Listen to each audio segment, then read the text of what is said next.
FRBM చట్టములలో కేంద్ర ప్రభుత్వం యొక్క ద్వంద్వ వైఖరి మరి దాని యొక్క ప్రభావం మన ప్రగతి పైన ఏ రకంగా ఉందో ఒక అంశం పైన నాకు చర్చించడానికి అవకాశం ఇచ్చినందుకు మీకు మనస్ఫూర్తిగా ధన్యవాదాలు తెలియజేస్తూ, అధ్యక్ష, మరి ఎఫ్ఆర్బిఎం అనేది మొదటి నుంచి కూడా అంటే చాలా మొదటి బడ్జెట్ సమావేశాల నుంచి కూడా దీనిపైన సుదీర్ఘమైన చర్చ మరి చాలా బడ్జెట్ సమావేశాల్లో జరిగినటువంటి అంశాన్ని నేను గుర్తు చేసుకుంటాను అధ్యక్ష. ఇది సామాన్యమైన ప్రజలకి మరి అంతుబట్టని ఒక అంశం. మరి వారికి తప్పకుండా ఈ సభ ద్వారా ఈరోజు కేంద్ర ప్రభుత్వం అవలంబిస్తున్నటువంటి ఒక ద్వంద్వ వైఖరిని మరి తెలియాల్సిన అవసరం ఎంతైనా ఉందని చెప్పేసి నేను భావిస్తాను అధ్యక్ష. ఈ యొక్క ఎఫ్ఆర్బిఎం ఒక చట్టం అనేది కూడా వాస్తవంగా fiscal responsibility and budget management అనే ఒక చట్టాన్ని వాస్తవంగా ఎందుకు తీసుకొచ్చారంటే అధ్యక్ష, ఆర్థికంగా శక్తి లేని రాష్ట్రాలు, ఆ ప్రభుత్వాలు ఆర్థిక వనరులు ఇష్టారాజ్యంగా ఖర్చు పెట్టడానికి నిరోధించడానికి వచ్చిన చట్టమే ఈ యొక్క ఎఫ్ఆర్బిఎం చట్టం అధ్యక్ష. కానీ అధ్యక్ష, మన రాష్ట్రం అన్ని విధాల ఆర్థిక వనరులు ఉండే రాష్ట్రం, ధనిక రాష్ట్రం. మరి ఆర్థిక వనరులు లేని రాష్ట్రాలు క్రమశిక్షణ దాటకుండా ఉండడానికి ఉన్న చట్టాన్ని మరి యాంత్రికంగా తెలంగాణకి అవసరంగా ఉండదు అధ్యక్ష. వాస్తవంగా ఈ యొక్క అర్థశాస్త్రంలో అప్పు తీసుకోవడం అనేది దానికి సరైన జవాబు ఇప్పటి కూడా లేదు అధ్యక్ష. వాస్తవంగా అప్పు తీసుకునే వారి యొక్క శక్తి ఎంత, వారి ఆదాయం ఎంత, వారు తిరిగి చెల్లించే సామర్థ్యం ఎంత, వారి ఆదాయంలో అప్పు వాటా ఎంత, వడ్డీ భారం ఎంత, ఈ అప్పులు ఎందుకొరకు ఖర్చు పెడుతున్నారో ఇవన్నీ ఫ్యాక్టర్స్ కలిపితేనే మరి అప్పు తీసుకోవడం కరెక్టా కాదా అనేది తెలుస్తుంది అధ్యక్ష. రాష్ట్ర ప్రభుత్వం మళ్ళీ అప్పులు చేస్తుంది, ఎఫ్ఆర్బిఎం లిమిట్ దాటుతుంది అని మరి చాలా సందర్భాల్లో ప్రతిపక్షాలు కానివ్వండి, ఇప్పుడు కేంద్రంలో ఉన్నటువంటి మరి ఫైనాన్స్ సంబంధించినటువంటి మినిస్టర్స్ కానీ వారి యొక్క అధికారులు కానీ పదే విమర్శలు చేస్తున్నటువంటి సందర్భాలు చూసాం అధ్యక్ష. అంటే వారికి ఈ యొక్క ఆర్థిక తాత్విక చింతన లేకపోవడం వలనో, లేకపోతే అర్థం కాకపోవడం వలనో, లేక తెలిసి కూడా మరి చెప్పదలుచుకోకపోవడమో మరి అర్థం కావట్లేదు అధ్యక్ష. వాస్తవంగా బలహీనమైన రాష్ట్రాలు మితమీరి ఖర్చు పెట్టకుండా నియంత్రించడానికే ఈ ఎఫ్ఆర్బిఎం తప్ప మనలాంటి రాష్ట్రానికి మరి ప్రగతికి అడ్డుపడే విధంగా ఈ ఎఫ్ఆర్బిఎం చట్టము ఉండరాదు అధ్యక్ష. ఈ యొక్క ఏ రకంగా అంటున్నారంటే ఇప్పుడు ఏదో మరి ప్రభుత్వాలు అదేదో ఖర్చు పెట్టదనకూడదు, ప్రభుత్వాలు ప్రజా అవసరాలు తీర్చకూడదు అన్నట్లు, ప్రభుత్వాలు అప్పే చేయకూడదు అన్నట్టు మరి ప్రదర్శిస్తున్న తీరు కరెక్ట్ కాదు అధ్యక్ష. ప్రపంచంలో అభివృద్ధి చెందిన దేశాలు ఏవైనా సరే, ఈరోజు అమెరికా కానీ, చైనా కానీ, జపాన్ కానీ, ఈ అన్ని దేశాలు కూడా మరి అప్పులు తీసుకొనే అభివృద్ధి చెందుతున్నాయి అధ్యక్ష. అభివృద్ధి చెందినాయి, ఇంకా కూడా అప్పులు తీసుకుంటారు అధ్యక్ష. అందువల్ల ఈ లెక్కలు వేస్తే కేంద్ర ప్రభుత్వం ఇబ్బందులు పడేటువంటి ప్రమాదం ఉంది అధ్యక్ష. మరి కేంద్ర ప్రభుత్వానికి అప్పులు లేవా? వాళ్ళు నిజంగా కూడా ఎఫ్ఆర్బిఎం లిమిట్లోనే అప్పులు చేస్తున్నారా? వారి చేతిలో మరి రిజర్వ్ బ్యాంక్ లేదా? వారు చేసే మరి ఒక అప్పులని మరి వారు సరైన లెక్క చూపెట్టకుండా, వారు ఎఫ్ఆర్బిఎం లోబడ చేయకుండా, వారు రాష్ట్రంలో వచ్చే ప్రతి అప్పును కూడా మరి ఎఫ్ఆర్బిఎం లిమిట్ తీసుకురావాలని చెప్పి చేయడమే ద్వంద్వ వైఖరికి నిదర్శనం అని చెప్పక తప్పదు అధ్యక్ష. అంటే ఆఫ్ బడ్జెట్ రుణాలు, ఆఫ్ బడ్జెట్ లోన్స్ని కేంద్రంలో కూడా ఖచ్చితంగా వాళ్ళు బడ్జెట్ చూపెట్టారు అధ్యక్ష. ఈరోజు కార్పొరేషన్ తీసుకున్న లోన్ని కూడా ఖచ్చితంగా బడ్జెట్లో చూపెట్టాలని చెప్పేసి కొత్తగా మరి వాళ్ళు వాదన చేస్తారు అధ్యక్ష. వాస్తవానికి అధ్యక్ష, మరి ఈ యొక్క ప్రాక్టీస్ అనేది చాలా రోజుల నుంచి నడుస్తుంది అధ్యక్ష. మరి కేంద్రంలో రాష్ట్ర ప్రభుత్వాలలో అనేక ద్రవ్య విధానాలు ఉంటాయి అధ్యక్ష.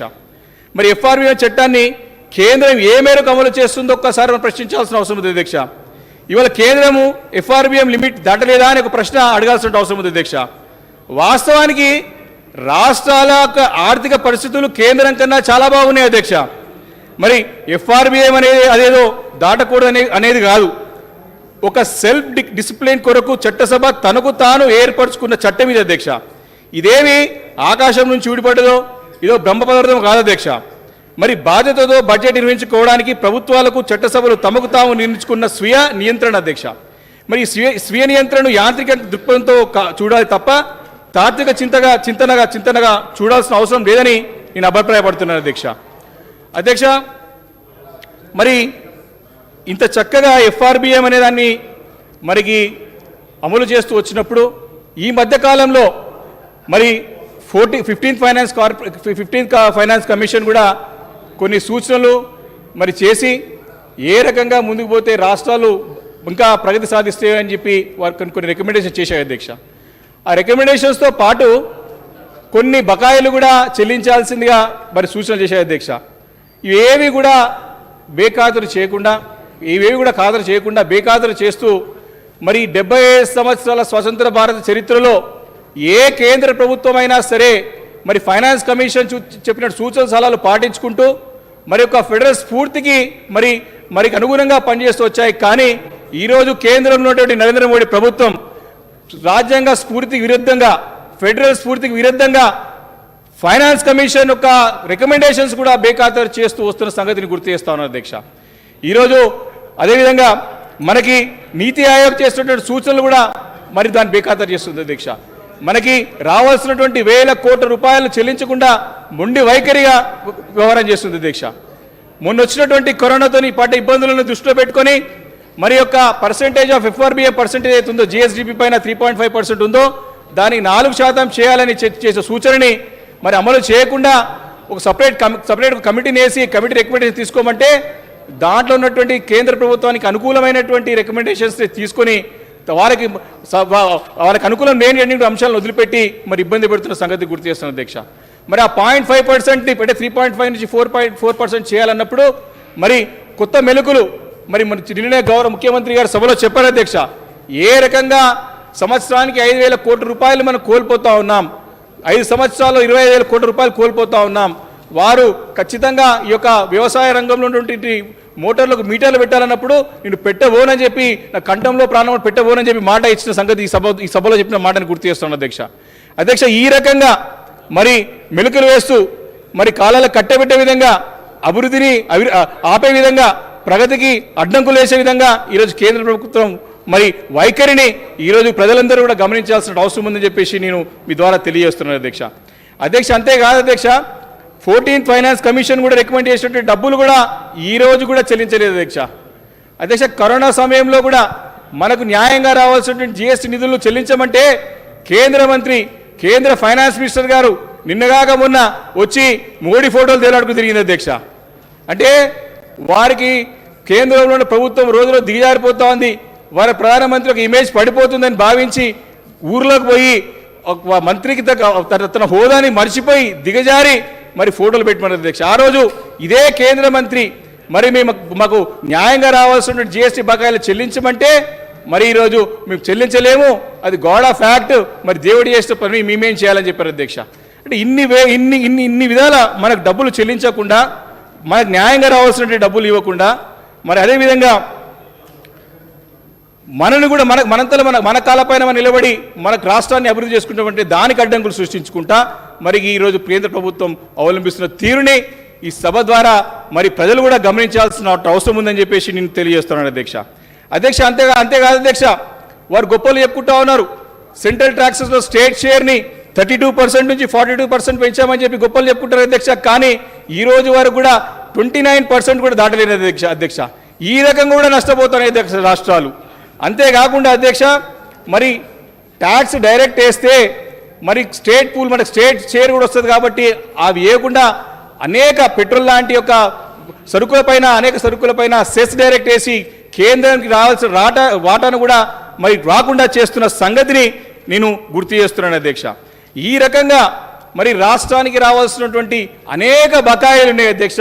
నేను మీ ద్వారా గౌరవ ఆర్థిక శాఖ మంత్రి గారు కోరుతాను అధ్యక్ష, తప్పకుండా A to Z లెక్కలు Day 1 నుంచి ఈ రోజు వరకు న్యాయంగా తెలంగాణకు రావాల్సిన నిధులన్నీ కూడా తప్పకుండా ఈరోజు సభ దృష్టికి తీసుకురావాలి అధ్యక్ష. ప్రజలు కూడా తెలుసుకోవాలి అధ్యక్ష, ఎన్ని వేల కోట్ల రూపాయలు రాష్ట్రానికి రావాలి, రాకుండా అడ్డదారులో మనకు నిలిపివేసి న్యాయంగా చట్టబద్ధంగా రాజ్యాంగబద్ధంగా రావాల్సిన నిధులను కూడా ఇవ్వకుండా ఈరోజు ఇబ్బందులు పెడుతుంది అధ్యక్ష. ఎన్ని వేల కోట్ల రూపాయలనో అవన్నీ కూడా నేను దయచేసి రిక్వెస్ట్ చేస్తున్నాను అధ్యక్ష. ఫైనాన్స్ మినిస్టర్ గారు సభ దృష్టికి తీసుకురావాలని చెప్పి కోరుతాను అధ్యక్ష. అధ్యక్ష ఈరోజు బీజేపీ ఎంపీలు కూడా 4 ఉన్నారు అధ్యక్ష. సరే శాసనసభ్యులు అంటే డెలివరీ పోలేరు కాబట్టి ఒక కేంద్ర మంత్రి అధ్యక్ష, దాంట్లోకి వెళ్ళి ఒక ఆయననేమో ఇక్కడ రాష్ట్ర పార్టీ అధ్యక్షుడు అధ్యక్ష. వారు చేయాల్సింది ఇక్కడ పర్యటనలు కాదు, వారు కేంద్రం నుంచి న్యాయంగా మనకు రావాల్సిన నిధులు తీసుకురావాలా, చట్టబద్ధమైన డబ్బులు. ఇది మన తెలంగాణ ప్రజల యొక్క హక్కు, మన కష్టార్జితం, మన చెమట, మన రక్తంతోనే వచ్చినటువంటి డబ్బులు అధ్యక్ష. కేంద్రంలో ములుగుతున్న అధ్యక్ష, తప్పకుండా తెచ్చాల్సిన బాధ్యత ఆ 4 పైన ఉంది అధ్యక్ష. ఆయన ఏంది అధ్యక్ష, కొత్తగా ఆయన కొత్త ఎంపీ అయ్యిండు, బీజేపీ అధ్యక్షుడు అయింది. అది కొబ్బరికాయ దుక్కునట్టు ఉంది. నిన్న మా కుతుబులాపూర్ నియోజకవర్గానికి వచ్చింది అధ్యక్ష. నేనేమి ఏం సభ పెడతాడో ఏం మాట్లాడతాడు అనుకున్నా. ఆడ మంది ఎంతమంది జమ అయ్యారు అధ్యక్ష. మామూలుగా మన సిటీలో 10-20 సంవత్సరాల కింద జంక్షన్లల్లో చౌరస్తలలో కోతులు నాడిస్తున్న గతంలో, కోతుల్ని పాములు నాడిస్తున్నారు. ఒక కోతులు నాడిస్తే ఎంతమంది జమ అవుతారో అంతమంది కూడా లేరు అధ్యక్ష. నిన్న కుతుబులాపూర్ నియోజకవర్గానికి వస్తే అంటే వాళ్ళు ఇక్కడ కోతులు ఆడిపించకుండా పాములు ఆడిపించకుండా కాదు, ఢిల్లీలో పోయి మనకు రావాల్సిన డబ్బులు తీసుకురావాలి. అట్లయితే నువ్వు నిజంగానే తెలంగాణ బిడ్డవు, నిజంగానే ప్రజాప్రతినిధివి. నీ బాధ్యత అక్కడికి వెళ్ళి తీసుకురా. ఇక్కడ ఉండి రాజకీయాలు మాట్లాడడం కాదు, ఇక్కడ దుమ్మెత్తిపోయడం కాదు.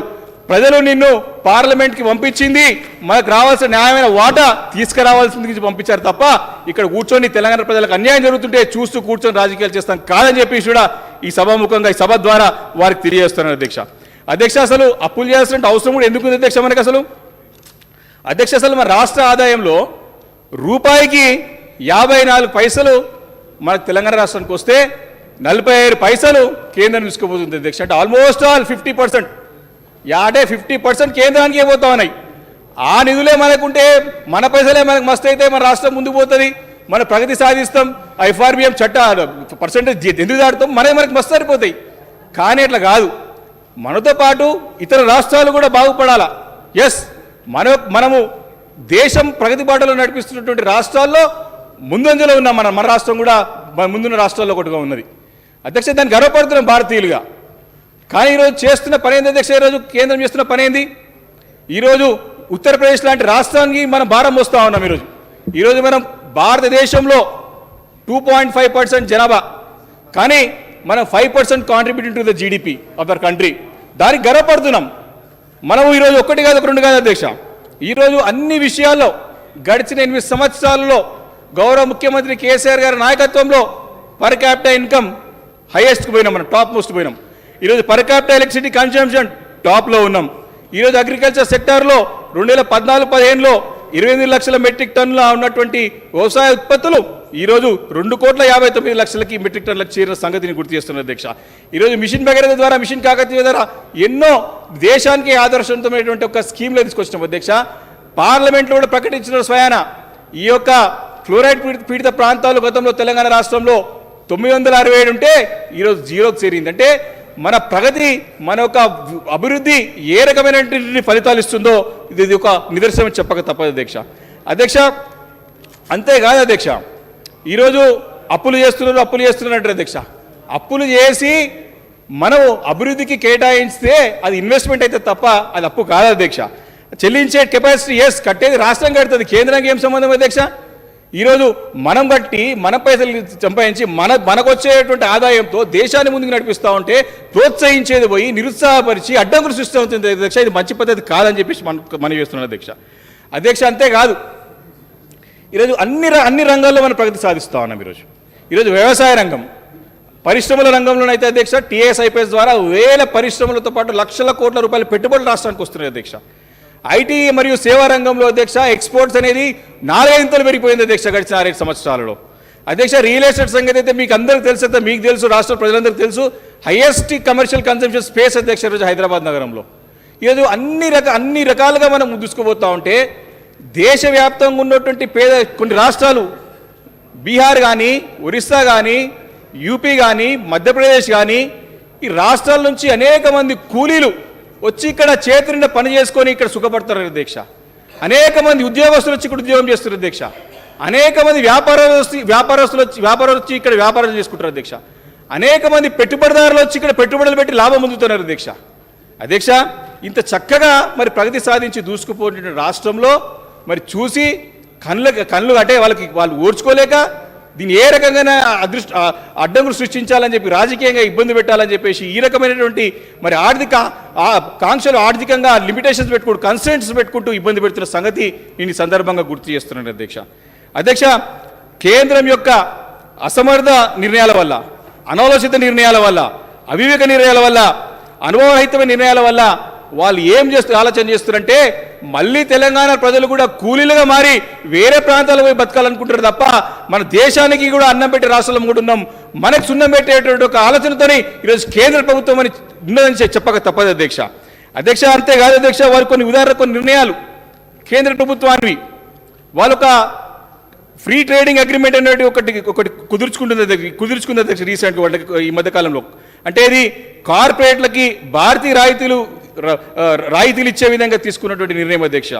ఉదాహరణకు అధ్యక్ష, మరి కార్పొరేట్స్కి ఇన్కమ్ ట్యాక్స్ను 32% నుంచి 28% తగ్గిస్తూ నిర్ణయం తీసుకున్నారు అధ్యక్ష.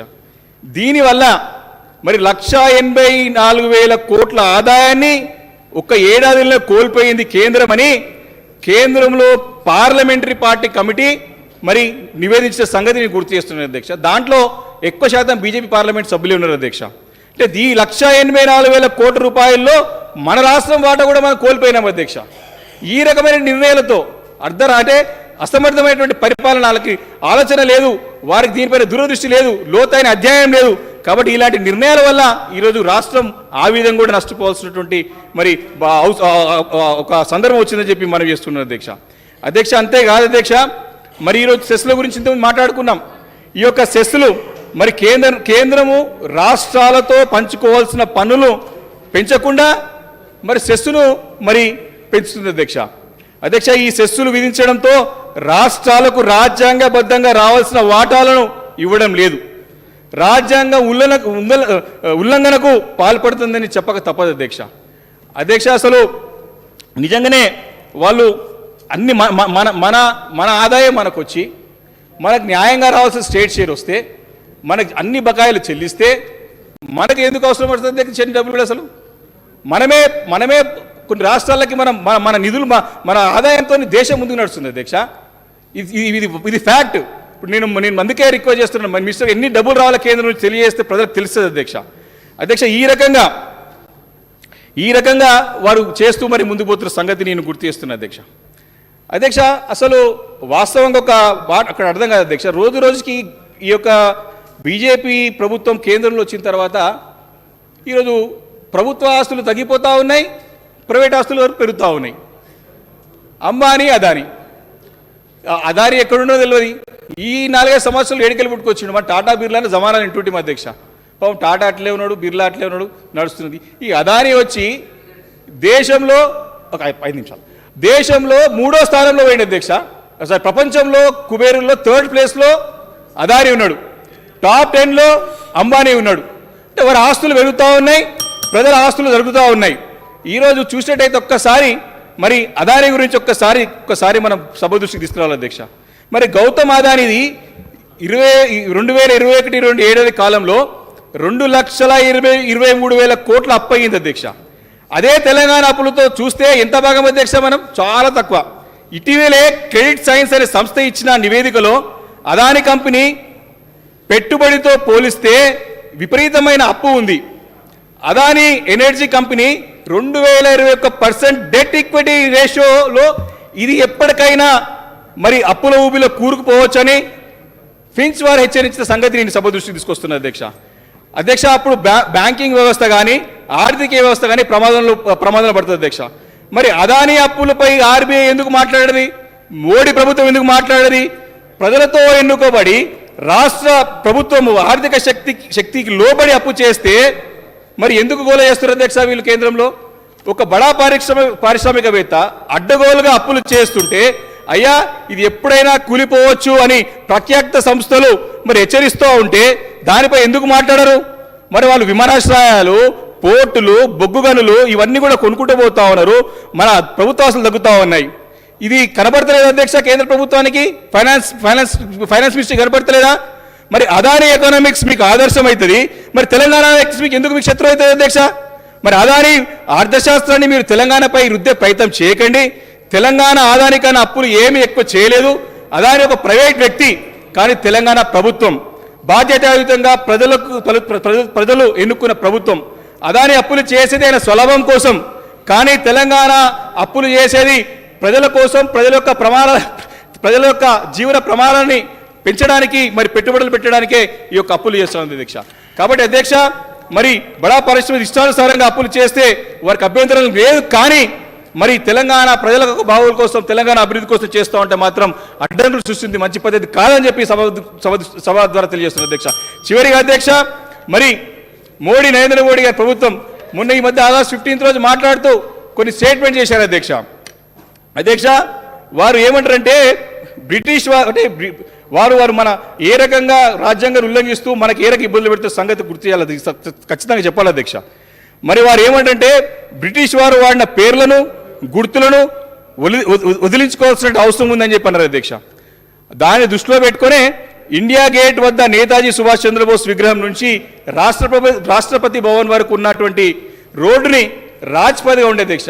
ఆ రాజ్పథ్ పేరుని కర్తవ్య పథ్గా మార్చారు అధ్యక్ష. వారు చెప్పుకుంటూ ఏమంటారంటే అధ్యక్ష, బ్రిటిష్ సామ్రాజ్యవాద భావజాలాన్ని అద్దం పెట్టే ప్రతి చిహ్నాన్ని కనిపించకుండా చేయడమే తమ లక్ష్యమని మోడీ గారు అంటారు అధ్యక్ష. మార్చాల్సింది రోడ్ల పేరు కాదు, పదుల పేరు కాదు, రాజ్ భవనం పేరు మార్చాలి నువ్వు తొందరగా. బ్రిటిష్ వారు తీసుకొచ్చినటువంటి గవర్నర్ వ్యవస్థని రద్దు చేయాలి నువ్వు. బ్రిటిష్ వారు తీసుకొచ్చి గవర్నర్లు అడ్డుపెట్టి పెత్తనం చేశారు. అదే ఒక భావజాలాన్ని ఈరోజు కేంద్రంలో నరేంద్ర మోడీ ప్రభుత్వం ప్రదర్శించక తప్పదు అధ్యక్ష. కేంద్రంలో ఉన్నటువంటి ప్రభుత్వం రాష్ట్ర ప్రభుత్వాలను కూలుస్తూ, రాష్ట్ర ప్రభుత్వాలని అడ్డంకులు సృష్టిస్తూ, అటు ఫైనాన్షియల్గా కన్స్ట్రెంట్స్ పెట్టుకుంటూ రాజకీయంగా ఇబ్బంది పెడుతున్న సంగతి గుర్తు చేస్తున్నారు అధ్యక్ష. కాబట్టి అధ్యక్ష, మరి నరేంద్ర మోడీ గారు ఏ రకంగా బ్రిటిష్ సామ్రాజ్యవాద భావజాలాన్ని అద్దం పెట్టే ప్రతి చిహ్నాన్ని కనిపించుకుంటూ చేస్తాడు, కానీ వారు ప్రదర్శించేది, వారి పరిపాలన అంతా కూడా బ్రిటిష్ సామ్రాజ్యవాద భావజాలాన్ని ప్రదర్శిస్తుంది అధ్యక్ష. ఈరోజు ఏ రకమైన బ్రిటిష్ వారు అక్రమ కేసులు పెట్టి ఆ రోజు మన ప్రజలని మన యొక్క ఆ రోజు ఉన్నటువంటి నాయకత్వాన్ని ఇబ్బంది పెట్టారో, అదే రకంగా ఈరోజు నరేంద్ర మోడీ ప్రభుత్వం రాష్ట్రాలను ఇబ్బంది పెడుతుంది అధ్యక్ష. కాబట్టి మార్చాల్సింది రోడ్ల పేరు కాదు, మార్చాల్సింది భవనాల పేర్లు. రాజ్భవన్ పేరు మార్చి కర్తవ్య భవన్ పెట్టినప్పుడే నరేంద్ర మోడీ నిజమైన ప్రధానమంత్రి అని చెప్పి సభాముఖంగా మనవి చేస్తున్నారు అధ్యక్ష. కాబట్టి అడ్డంకులు సృష్టించడం మానుకోవాలే కేంద్ర ప్రభుత్వం అని చెప్పేసి కోరుకుంటూ, తెలంగాణ రాష్ట్రం అన్ని విధాల ప్రగతిలో ముందుకు వెళ్తా ఉంది. తప్పకుండా ఈ యొక్క తెలంగాణ రాష్ట్రాన్ని ఏ రకమైన రోల్ మోడల్గా తయారు చేశారో గౌరవ ముఖ్యమంత్రి కేసీఆర్ గారు, తప్పకుండా రేపు దేశ రాజకీయాల్లో కూడా ప్రవేశించి తెలంగాణ మోడల్ని దేశవ్యాప్తంగా అమలు చేసి, ఏ రకంగానైతే ఈరోజు పొద్దున గౌరవ మంత్రి గారు చెప్పినారో, పవిత్రమైనటువంటి యొక్క పార్లమెంటరీ వ్యవస్థలో ఈ రాజ్యాంగం నిర్మించిన బాబాసాహెబ్ అంబేద్కర్ ఏదో కలలు కన్నారో, మరి దేవుళ్ళ పార్లమెంట్ సిస్టంలో దేవుళ్ళు కూర్చున్న చోట్ల దయ్యాలు వచ్చినాయి. ఈ దయ్యాలు ఇచ్చే దమ్ము ధైర్యం ఉన్న నాయకుడు దేశంలో కేసీఆర్ అని చెప్పి మనవి చేసుకుంటూ, తప్పకుండా కేసీఆర్ గారు ముందుకు వెళ్ళండి. తప్పకుండా ఈరోజు తెలంగాణ రాష్ట్ర ప్రజలందరూ కూడా మీ ఎమ్మని చెప్పి తెలియజేస్తూ నాకు ఇచ్చిన అవకాశాన్ని ధన్యవాదాలు తెలియజేసుకుంటూ సెలవు తీసుకుంటున్న అధ్యక్ష. జై హింద్, జై తెలంగాణ, జై కేసీఆర్. గౌరవ సభ్యులు ఎండి మోజం ఖాన్ గారు.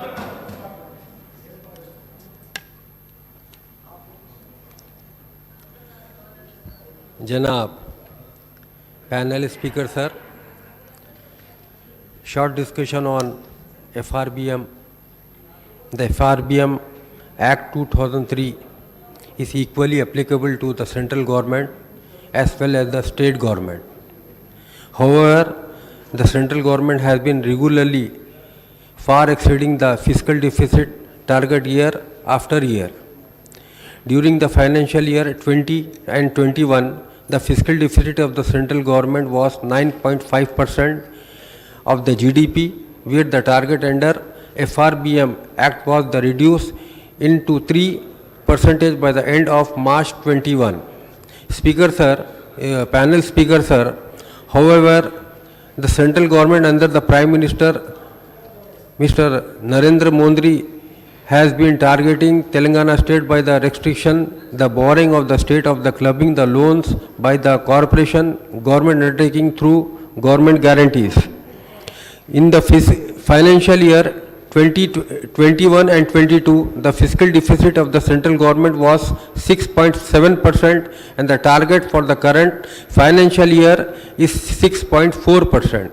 Then why is the central government refusing permission to the Telangana government to raise the borrowings to meet its budgetary targets? Sir, in closer look at the Telangana government finances in terms of revenues and expenditures during the first 4 months of the current financial year 22 and 23 shows the state's total receipts were only 24.3% and the budgeted amount and the total expenditure was 25.36% of the budget amount, whereas the figure should be less than 33.3%. The shortfall in the receipt has occurred largely due to the lesser revenues towards state share of the union tax and the grants in aid for the central government and lesser borrowing due to restriction imposed by the Reserve Bank of India.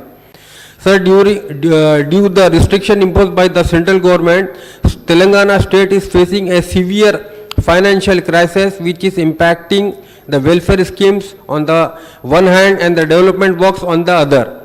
The impact of the cut in revenue and capital expenditure on account of lesser revenues and borrowing is felt by all the welfare departments, more particularly the minority welfare department. Sir, the minority welfare budget estimate for the year 22 and 23 is 1,824.59 crores, including the additional budget sanction of rupees 141.22 crores.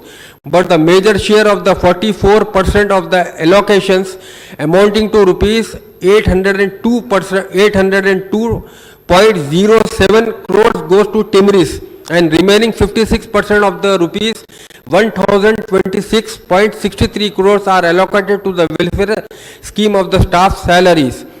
As on date budget release orders, BROs of rupees 1,214.28 crores were issued and actual expenditure is only 536.38 crores. 35% even as half of the financial year is over. Sir, about 1.5 lakh application for the bankable schemes for the minorities are pending since 2016 and 17 financial year, when these loans will be sanctioned and released. Sir, due to shortage of the funds, the salaries of government employees of almost all the departments of the state governments are not released in time. Then how will the government pay salaries to the new recruits? When will the government clear the PRC areas of the employees? When will the government provide financial assistance to the unemployed youth in Telangana as promised by the TRS? When will the government clear dues of scholarship, RTF, MTF? When will the government clear dues of contractors of the irrigation projects? How will the government complete Kaleshwaram and other lift irrigations in the state now in the wake of the financial distress? Whether it is a fact that central government has issued orders to the recover 8,814 crores every year for 4 years from 2022, 23 to 25, 26 towards the adjustment of the FRPM excess loans. What the borrowing eligibility limit to the Telangana for the current financial year as per the RBI and the Union Finance Ministry? Because of the union government policies, there is an acute shortage of funds with budget revenues and borrowing of the state. How will the government tackle the situation? Sir, Urdu officers working in districts need to deposit DMWI office to look after the outgoing schemes. Presently, there are no regular staff in DMWI offices. Sir, Minority Finance Corporation, 3-4 regular employees working, they will retire in coming 2-3 years, and Finance Corporation will work only with outsourcing staff. Hence, it should be merged with the Minorities Directorate. Anisul Gurba payment Buildings 70% completed, but paying checks are pending with the government, rupees 3 crore above. Dargah Burane Shah, payment pending with the government of rupees 1 crore. Pale Sharif Dargah, ramp bill pending with government to clear. Ajmer Rubat land purchase at a cost of rupees 3 crore, but still no progress on constructions. Urdu Academy and study circles and work board, one office looking after. Hajj committee, MD Minority Finance Corporation, CFC looking after the Hajj house. Last 3 years, Imam's salary has not given, sir. Dues are there and need to clear, sir. और आखिरी में sir मैं यही भी कहूँगा, आज Telangana government जिस तरक्की से आगे बढ़ रही है, उस तरक्की को रोकने के लिए सेंट्रल गवर्नमेंट ऐसे अलग अलग वजह से स्टेट गवर्नमेंट को सता रही है। तो आपके ज़रिए आज के शॉर्ट डिस्कशन में मैं स्टेट गवर्नमेंट से और ख़ास तौर से हमारे चीफ मिनिस्टर साहब से कहना चाहता हूँ, आप स्ट्रांगली रहिए, आप फाइट लड़िए सेंट्रल गवर्नमेंट से। हर पॉलिटिकल पार्टी जो स्टेट को चाहती है आपके साथ हमेशा रहेगी। शुक्रिया साहब क्या గౌరవ సభ్యులు బట్టి విక్రమార్క గారు.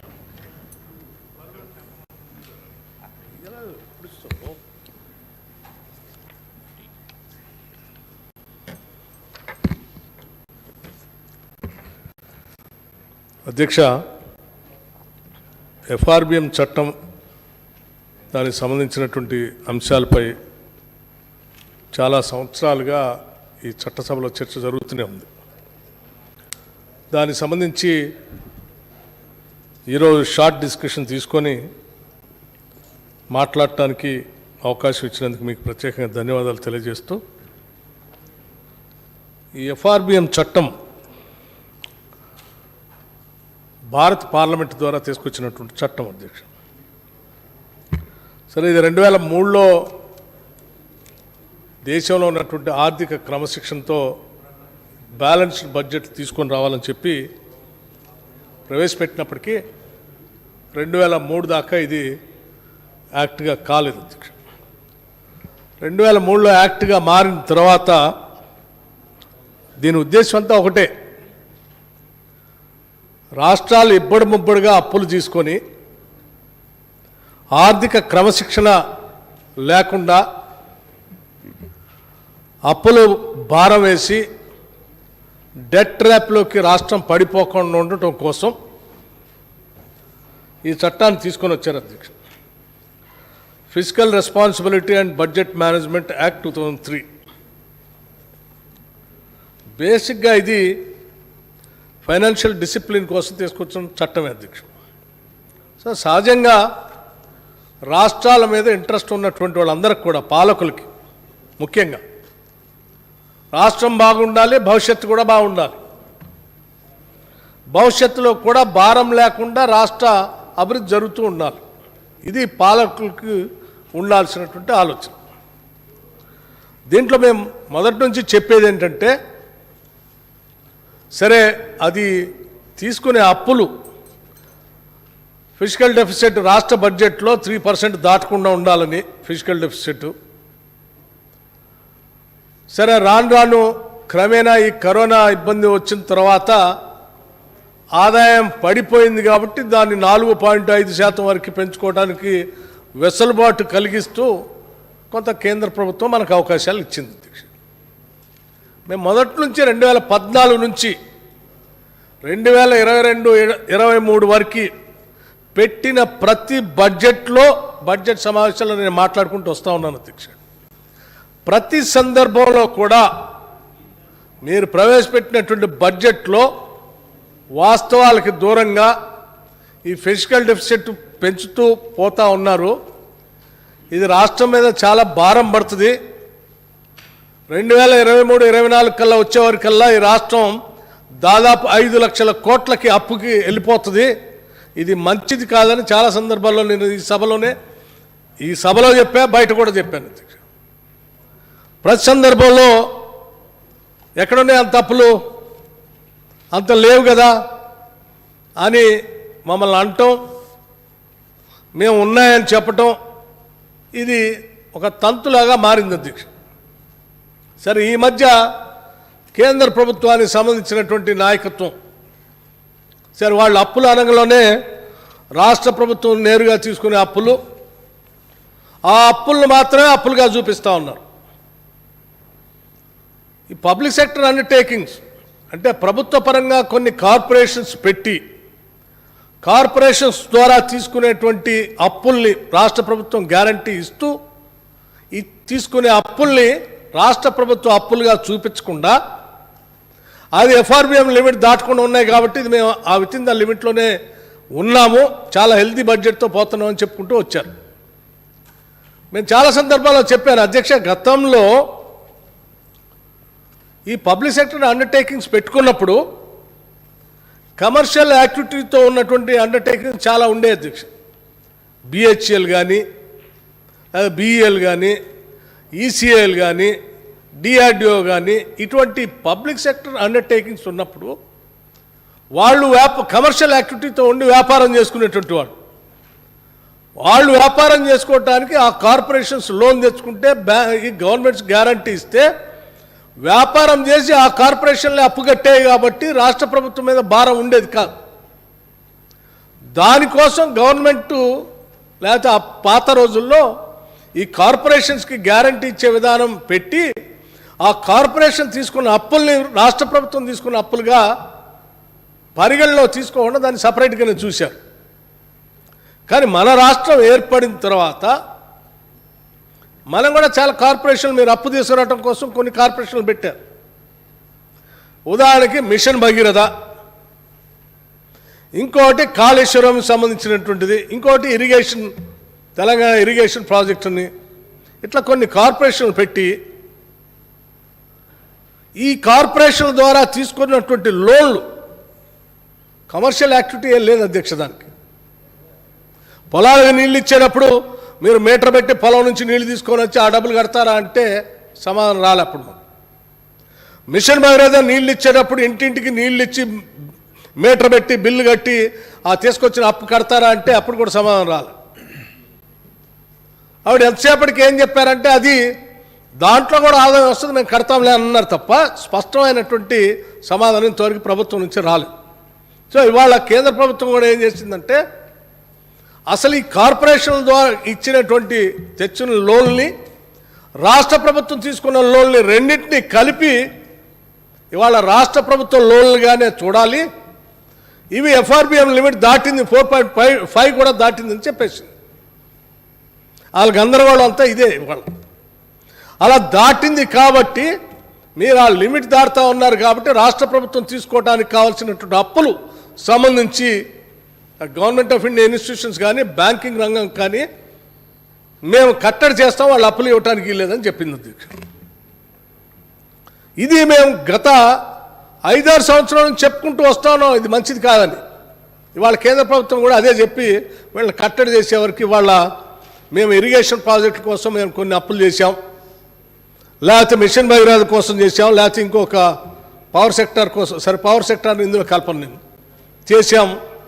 సో వీటికి మధ్యలో లోన్ లాపితే అవి ముందుకు పోవు కదా, ప్రాజెక్టులు ఇబ్బంది పడుతుందని. అసలు ఈ మాట మేము అప్పుడే చెప్పాం,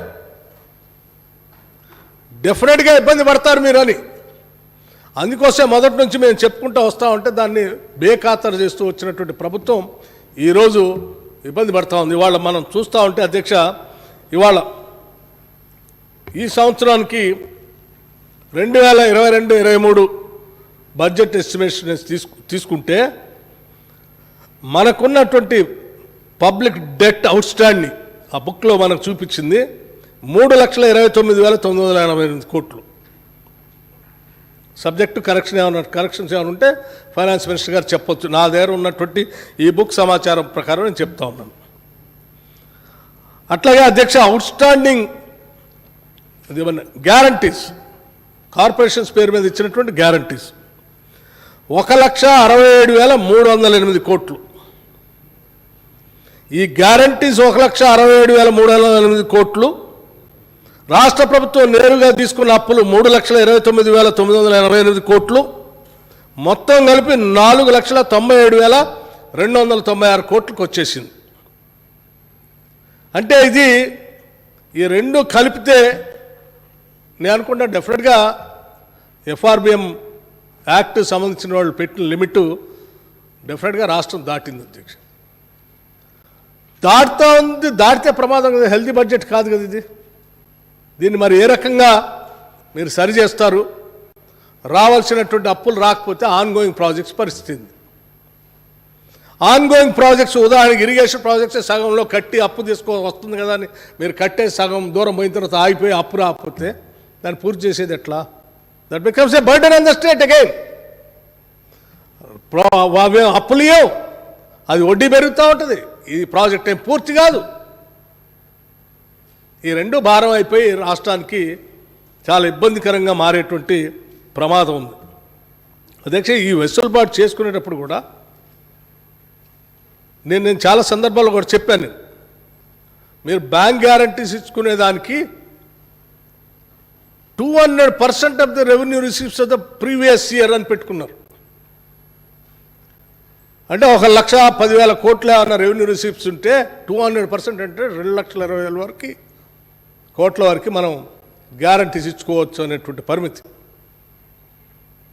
సో ఇది గతంలో ఉన్న 10% నుంచి అది కూడా అసలు ఇది చేసుకోముందు పాత దాని లెక్క ప్రకారం చూస్తే అది కూడా దాటిపోయింది నేను చెప్తాను. 11.5 11.75 10% ఉండాల్సింది. సో ఏ రకంగా చూసినా ఇవాళ రాష్ట్రం ఎఫ్ఆర్బిఎం లిమిట్స్ దాటి అన్హెల్దీ బడ్జెట్లోనే ఉందని చెప్పడానికి మాకు ఎటువంటి సందేహం లేదు. ఇది మేము మొదటి నుంచి చెప్పినట్టుగానే అప్పుల రాష్ట్రంగా మారుతూ ఉంది. ఇది మనం రాష్ట్రం తెచ్చుకున్నది నిజంగా ఒక రకంగా ఉమ్మడి రాష్ట్రంలో హైదరాబాద్ నగరం క్యాపిటల్ సిటీగా ఉండి ఈ రాష్ట్రం ఆనాటి ఉమ్మడి రాష్ట్రానికి మొత్తానికి సంబంధించినటువంటి క్యాపిటల్ సిటీగా ఉన్నప్పుడు కేంద్ర ప్రభుత్వం నుంచి తీసుకొచ్చిన అనేక ప్రభుత్వ రంగ సంస్థలు వ్యవస్థలు రకరకాలైనటువంటి ఈవెన్ ఐటీ సెక్టార్ లాంటి అన్ని ఏడ రావటం వల్ల విపరీతమైన గ్రోత్తో కూడినటువంటి హైదరాబాద్ నగరం ఏర్పడింది. మంచి రెవెన్యూతో పొటెన్షియల్తో సపరేట్ స్టేట్ అయిన తర్వాత ఇదంతా మనకే మిగిలింది. మంచి గ్రోత్తో ఉన్నటువంటి రాష్ట్రం ప్రాపర్ ప్లానింగ్ చేసుకొని ముందుకు పోయి ఉంటే ఈ అప్పుల భారంతో ఇవాళ డెట్ ట్రాప్లోకి మనం పడేవాళ్ళం కాదు. అందుకే ఎఫ్ఆర్బిఎం చట్టం మీద చర్చకు వచ్చినప్పుడు నేను చాలా స్పష్టంగా మీ ద్వారా ప్రభుత్వ దృష్టికి తీసుకొని రాదలుచుకున్నాను. సార్, మేము మొదటి నుంచి ప్రతిపక్షాలు చెప్పినటువంటి మాటల్ని మీరు కన్స్ట్రక్టివ్ సజెషన్స్ లాగా తీసుకొని ప్రాపర్గా ముందు పోయి ఉంటే ఈ పరిస్థితులు వచ్చేవి కాదు. మీరు ఎంతసేపటికి మమ్మల్ని ఏదో విమర్శిస్తున్నాం కాబట్టి ఇలా మాట వినకూడదు అన్నటువంటి ధోరణితోనే పోవటం వల్ల ఇవాళ కేంద్ర ప్రభుత్వం ఆ రెండింటిని తీసుకు సరే వాళ్ళు కూడా ఏంటో మరి మొదటి నుంచి ముందేమో ఈ లోన్ ఈ గ్యారంటీస్ని ప్రభుత్వం తీసుకునే డైరెక్ట్ లోన్ రెండింటిని కూడా కలిపి ఎఫ్ఆర్బిఎంలో చూస్తామని మొదటి నుంచి చెప్పుంటే అది వేరే రకంగా ఉండేదేమో. ఈ మధ్య చెప్పి మేము రెట్రోస్పెక్టివ్గా కూడా చూస్తామని చెప్తా ఉన్నాం.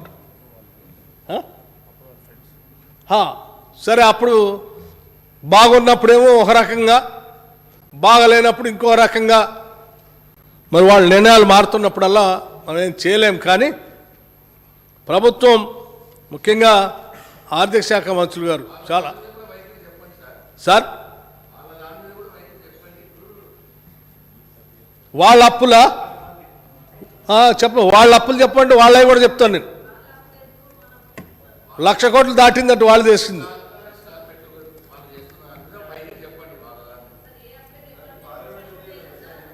సరే,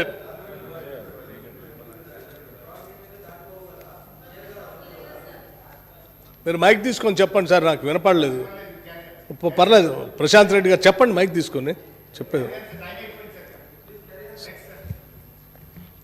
సార్, వారు బట్టి గారిని నేను కోరుతా ఉన్నా, కేంద్ర ప్రభుత్వం సడన్గా వాళ్ళ తీరు మార్చుకున్న దాని మీద కూడా వారు వైఖరి చెప్పాలని కోరుతా ఉన్నా. ఒకటే మా మీదనే పడిపోవడం కాదు, నేను సమాధానం చెప్తారు మా మంత్రి గారు. బట్ ఇవాళ ఈ షార్ట్ డిస్కషన్ తీసుకున్నది కేంద్ర ప్రభుత్వ వైఖరి మార్చుకున్న దాని మీద కూడా వారు మాట్లాడాలి. నేను చెప్పేది ఏంటంటే, మేము కేంద్ర ప్రభుత్వం మార్చుకున్న వైఖరి గురించి కాదు నా బాధంతా. నా బాధంతా ఈ రాష్ట్రానికి సంబంధించినటువంటి ఆర్థిక పరిస్థితి, ఈ రాష్ట్రం తీసుకొస్తున్న అప్పులు, గ్యారంటీసు, ఇవన్నీ మీద పడి ఈ రాష్ట్రం భరించలేనంత అప్పుల రాష్ట్రంగా మారి డెట్ ట్రాప్లో పడితే తెచ్చుకున్న తెలంగాణ రాష్ట్రం ఒక అద్భుతమైనటువంటి ఉన్నతమైనటువంటి ఆశయాల కోసం ఈ రాష్ట్రాన్ని తెచ్చుకున్నాం. నిధులు సార్ ఏం చెప్తారు సార్? ఇప్పుడు నిధులు నీళ్లు నియామకాలని మన రాష్ట్రం తెచ్చుకున్నాం. నిధులు నీళ్లు నియామకాలని తెచ్చుకున్నాం. నీళ్ల కోసం మనం ప్రాజెక్టులు కడితే ఇప్పుడేంది ఎఫ్ఆర్బిఎల్ లిమిట్ దాటిపోయిందని చెప్పేసి అప్పులన్నీ ఆపేసి కాళేశ్వరం ప్రాజెక్ట్ పూర్తి కాదు. చెప్తా ఉన్నానండి, ఆ ప్రాజెక్టు పూర్తి కాదు, లేకపోతే పాలమూరు రంగారెడ్డి ప్రాజెక్ట్ పూర్తి కాదు, ఇతరత్తా ఏది కాదు. మేము అందుకే మొదటి నుంచి చాలా సందర్భాల్లో ఈ సభలో అడిగాను అధ్యక్ష, ఈ కార్పొరేషన్లు పెట్టి మీరు లోన్లు తీసుకొస్తా ఉన్నారా విపరీతంగా? దాని సంగతి ఏంది, దాన్ని ఎట్లా మీరు ఎవాల్యుయేషన్ చేస్తా ఉన్నా? మీరు డీటెయిల్ ప్రాజెక్ట్ రిపోర్టు ఇన్ని వేల కోట్లు అప్పు తీసుకొస్తున్నప్పుడు ప్రజలకు తెలియాలా? ఆ డీటెయిల్ ప్రాజెక్ట్ రిపోర్ట్ మరి సభలో సభ్యులకి అందరికీ ఇవ్వండి అంటే గౌరవ ముఖ్యమంత్రి గారు ఈ సభలోని చెప్పారు అధ్యక్ష. ఎస్, మీకొక్కరికే కాదు, సభలో ఉన్న సభ్యులందరికీ ఇచ్చేస్తాం, డిపిఆర్లు చదవాల్సిందే అన్నారు. అధ్యక్ష ఇంతవరకు రాలేదు డిపిఆర్. రెండోసారి మూడోసారి అడిగితే ప్రాజెక్ట్ డిపిఆర్ లారీలు పడుతుంది, మరి అన్ని లారీలు ఆడ పంపించాను అన్నారు. సార్ నేను ఏమంటున్నా అంటే ఇది అందరిది సార్. ఈ రాష్ట్రం ఎన్నో కోటి ఆశలతో తెచ్చుకున్న రాష్ట్రం ఇది. వచ్చే ప్రతి రూపాయి ఆదాయం పద్ధతిగా ఈ రాష్ట్రం కోసం ఖర్చు పెట్టాలి తప్ప, అరే ఎక్కడ ఖర్చు పెట్టారండి? డాక్టర్ బాబాసాహెబ్ అంబేద్కర్ ప్రాణేత చేవళ్ల ప్రాజెక్టు 38,000 కోట్లతో అయ్యేదాన్ని 1,15,000 కోట్లకు మీరు పెంచేసి వాళ్ళ దాన్ని పూర్తి చేయరైతే దీన్ని పూర్తి చేయరైతే.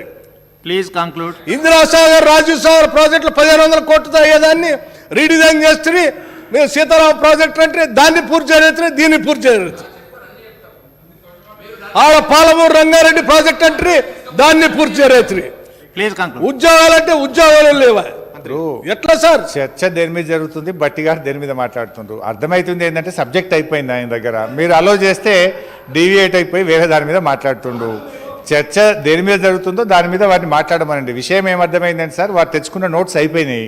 నవ్వు ఏమి మాట్లాడాలో అర్థం కాక ఇంకా స్లీపింగ్ రిమార్క్స్ చేసే కార్యక్రమం చేసిండు. దయచేసి ఇంకో సభ్యుడికి అవకాశం ఇవ్వండి సార్. నెక్స్ట్ గౌరవ సభ్యులు ఎం రఘునందన్ రావు గారు.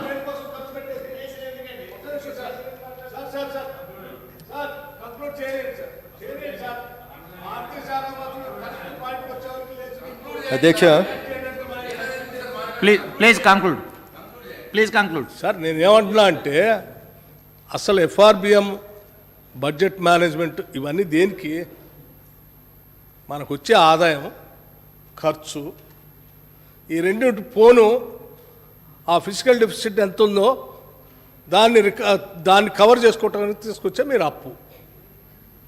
ఈ అప్పు మీరు వేసుకునే ప్రణాళికలకి 3% నుంచి 3.5% దాటొద్దని, 25% ఆఫ్ ద జీడిపి దాటొద్దని. అలా దాటుతుంది కదా అనేది కదా నేను చెప్తా ఉంటే మీరు సబ్జెక్ట్ అయిపోయింది. అసలు ఈ తీసుకొచ్చే అప్పు దేనికోసం తీసుకొచ్చారు మీరు? ఇవన్నీ కూడా వీటి కోసమే కదా. మరి అవి పూర్తి కావట్లేదు కదా, అది బాధే కదా. దీనికి సంబంధం లేదంటే ఎట్లా? 100% వీటికి సంబంధం ఉన్న సబ్జెక్టే అది. Please conclude. అందుకోసం నేనేమంటున్నా అంటే మేము మొదటి నుంచి చెప్పేదాన్ని ఇవాళ వాస్తవ రూపంలోకి వచ్చింది. అది మేము మొదటి నుంచి చెప్పేది. మీరు చూడండి సార్, నేను 2014-15లో మీరు ఇచ్చిన గ్యారంటీస్ ఎంత? Please conclude. తెచ్చిన అప్పు ఎంత? 2022-23కి వచ్చే వరకు ఎంత వచ్చింది? ఈ ప్రపోర్షనేట్గా అంతా పెరుగుకుంటే ఎందుకు వస్తూ ఉంది? ఇదంతా మిస్ మేనేజ్మెంటే కదా. కాబట్టి నేను ఆర్థిక శాఖ మంత్రి గారికి ఏం చెప్తా ఉన్నా అంటే, మీరు ఎక్కువ కాలం ఫైనాన్స్ మినిస్టర్గా బడ్జెట్ ప్రజెంట్ చేశారు, మీకే ఎక్కువ రెస్పాన్సిబిలిటీ ఉంది. అసలు ఈ రెస్పాన్సిబిలిటీ మొన్న ఆర్థిక మంత్రి గారు ఇక్కడికి వచ్చి కూడా మాట్లాడారు. పార్లమెంట్లో ఇంత గతంలో ఇక్కడ సభ్యుడిగా ఉన్నటువంటి పెద్ద మనిషి, ఇప్పుడు ఆడ పార్లమెంట్ సభ్యుడిగా ఉన్నటువంటి ఉత్తమ్ కుమార్ రెడ్డి గారు ప్రశ్నిస్తే కూడా ఈ రాష్ట్రం తీసుకొచ్చిన అప్పులకు సంబంధించి, ఈ రాష్ట్రం తీసుకొచ్చిన గ్యారంటీస్ సంబంధించి, ఈ రాష్ట్రం ఎఫ్ఆర్బిఎం లిమిట్ దాటిన విధానం గురించి కూడా లెక్కలతో సహా చెప్పారు. ఆ కాపీ కూడా ఉందండి నాకు. Please conclude. కాబట్టి దయచేసి నేను మీ ద్వారా రాష్ట్ర ప్రభుత్వాన్ని ఏం చెప్తున్నంటే ఇప్పటికైనా ఈ బడ్జెట్ మేనేజ్మెంట్లో మీరు వాటిని తగ్గించండి, తీసుకొచ్చే అప్పులను తగ్గించండి, ఇచ్చే గ్యారంటీస్ని తగ్గించేసి దాన్ని లిమిట్లో తీసుకొని రెండు కలిపి ఎఫ్ఆర్బిఎం లిమిట్ దాటకుండా ఉండేటట్టుగా చూసుకొని, ఏంటి అప్పులు గ్యారంటీస్ రెండు కలిపి ఎఫ్ఆర్బిఎం లిమిట్ దాటకుండా ఉండేటట్టుగా చూసుకుంటూ మనం ముందు పోగలిగితే ఈ రాష్ట్రం ఆశించిన లక్ష్యాలు చేరుకోవడానికి అవకాశం లేదంటే భవిష్యత్తు చాలా గందరగోళం, అప్పులమయం, డెట్ ట్రాప్ తప్ప ఏం మిగలదు అధ్యక్ష ఈ రాష్ట్రానికి. Thank you. గౌరవ సభ్యులు ఎం రఘునందన్ రావు గారు. అధ్యక్ష, physical responsibility and budget management act సంబంధించినటువంటి లఘు చర్చలో నాకు మాట్లాడేందుకు అవకాశం ఇచ్చినందుకు ధన్యవాదాలు అధ్యక్ష. నరేంద్ర మోడీ గారు ప్రధానమంత్రి అయిన తర్వాత 2004లో గతంలో రాష్ట్రాలకి కేంద్ర ప్రభుత్వం నుంచి వచ్చేటువంటి పన్నుల వాటాని 32% నుంచి ఒకేసారి 42%కి పెంచినారు. దీనివల్ల రాష్ట్ర ప్రభుత్వాలు కలుగుతున్నటువంటి అనేక రకాలైనటువంటి అసౌకర్యాలు తొలగిపోతాయి. ఈ దేశంలో ఉన్నటువంటి అన్ని రాష్ట్రాల ముఖ్యమంత్రుల తరఫున నేను ప్రధానమంత్రికి ఈ సందర్భంగా బధాయి తెలియజేస్తా ఉన్నాను అని గౌరవ ముఖ్యమంత్రి చంద్రశేఖరరావు గారు 7 ఆగస్టు 2016 రోజు గజ్వేల్ నియోజకవర్గంలో మిషన్ భగీరథ కార్యక్రమాన్ని ప్రారంభించడానికి విచ్చేసినప్పుడు ప్రపంచమంతా చూసే రీతి లోపల చెప్పడం జరిగింది. అంతకుముందు 30% ఉన్నటువంటి పన్నులని 32%కి పెంచడానికి దాదాపు 10 సంవత్సరాలు కాంగ్రెస్ హయాంలో కష్టపడితే కూడా 30% రాష్ట్రాలకు వచ్చేటువంటి పన్నుల వాటాని 32% పెంచడానికి 10 సంవత్సరాలు పడితే నరేంద్ర మోడీ గారు ప్రధానమంత్రి కాగానే దాన్ని 32 నుంచి 42%కి రాష్ట్రాలకు వచ్చేటువంటి నిధులను పంపిణీ చేయడం జరిగింది. నిన్న ముఖ్యమంత్రి గారు ఇదే సభలో నిండు సభలో ఒక మాట చెప్పినారు. ఏమన్నారంటే ప్రతిపక్షాలు మాట్లాడుతుంటే వినే ఓపిక ఉండాలి, ప్రజాస్వామ్యాన్ని గౌరవించాలి, కేంద్రంలో ఉన్నటువంటి మోడీ గారి ప్రభుత్వం గౌరవిస్తలేదు, మేము గౌరవిస్తున్నామని చెప్పిండ్రు. మరి మా గౌరవం నా సహచర శాసనసభ్యులు చేస్తున్నటువంటి మాటలేంది, ముఖ్యమంత్రి గారి మాటలకి వారు ఇస్తున్నటువంటి గౌరవం ఏంది అనేది ఒకసారి మాట్లాడాలి.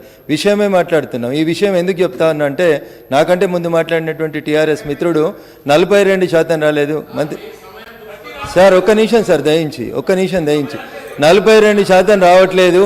మంత్రి గారు సమాధానం చెప్పే కంటే ముందు మాట్లాడినటువంటి మిత్రుడు 42% రావట్లేదు, 29 వస్తూ ఉన్నాయని వారు కాంట్రడిక్టరీ స్టేట్మెంట్ తోటి మొదలుపెట్టినారు. కాబట్టి నేను వారికి ముఖ్యమంత్రి గారు 7 ఆగస్టు 2016 రోజు మొత్తం ప్రపంచం చూసే సందర్భంగా ముఖ్యమంత్రి గారు చెప్పిన మాటను మీ ద్వారా వారి దృష్టికి తీసుకురావడానికి చేసిన ప్రయత్నం తప్ప సద్విమర్శల్ని కూడా వినడానికి వారు సిద్ధంగా లేకపోతే నేను చేయగలిగింది ఏం లేదు అధ్యక్ష.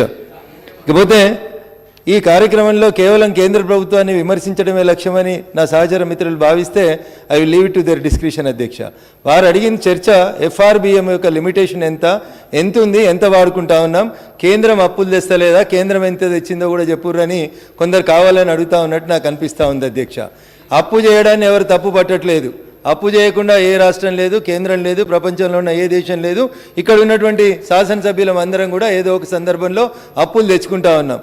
తెచ్చుకున్నటువంటి అప్పుని మనం ఏ ప్రయారిటీలో ఖర్చు పెడతా ఉన్నాం, whether it is going on productivity or non productive అయిపోతా ఉందా, మనం చేసినటువంటి ప్రొడక్టివిటీ వల్ల ఈ రాష్ట్రం యొక్క జీడిపి పెరిగిందా, తిరిగి అప్పుల్ని పే చేసేటువంటి విధానం లోపల మనం ఏమైనా మార్పులు తీసుకొచ్చినామా వినాలి అన్న. ఒక్క నిమిషం దయించి మాట్లాడియండి. 3 నిమిషాలు కాకముందే గోల్ ఎందుకన్నా? I'm not deviating from the subject అన్న. ఎఫ్ఆర్బిఎం లిమిట్స్ లోపల దయచేసి నాకంటే ముందు మాట్లాడినటువంటి పెద్దలు చెప్పినటువంటి 2003 ఈ చట్టానికి 2004లో కొన్ని రూల్స్ని ఫ్రేమ్ చేసి అధ్యక్ష. 2003లో వచ్చిన ఎఫ్ఆర్బిఎం చట్టానికి కొత్తగా వచ్చినటువంటి 2004 rules notification GSR 395 dated 2 July 2004 మినహా కొత్తగా మేమేం చేయలేదు అధ్యక్ష.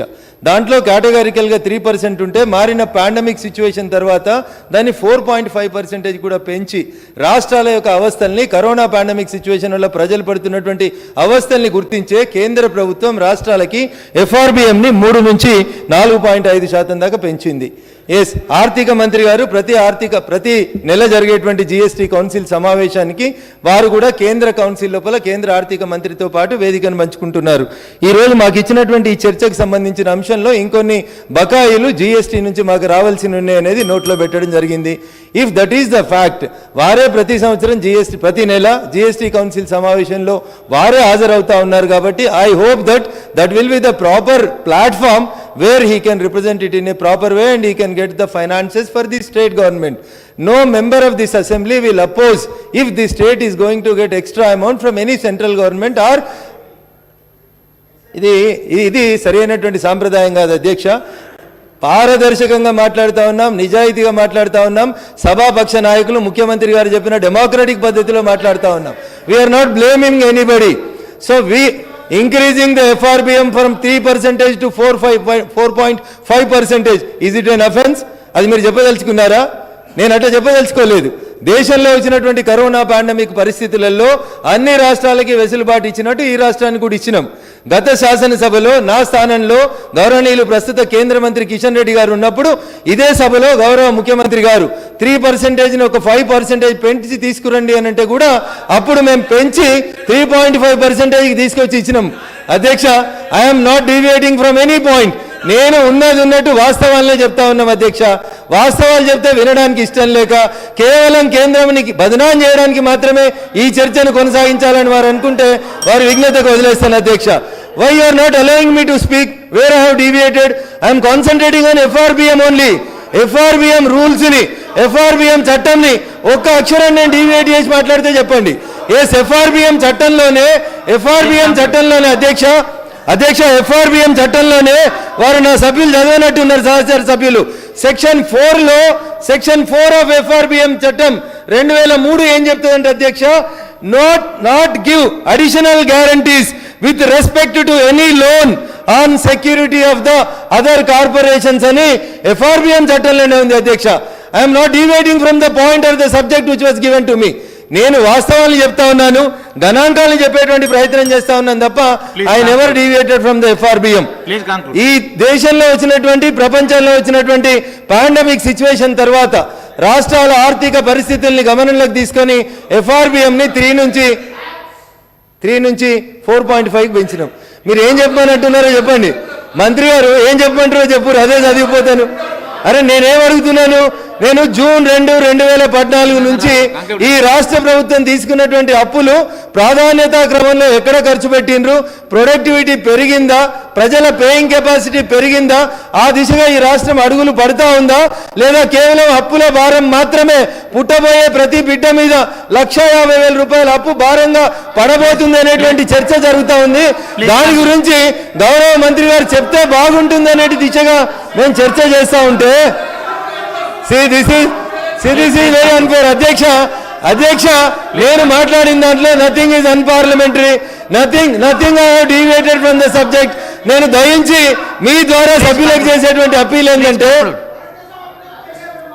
నేను అప్పు తీసుకోవడం తప్పని చెప్పలేదు.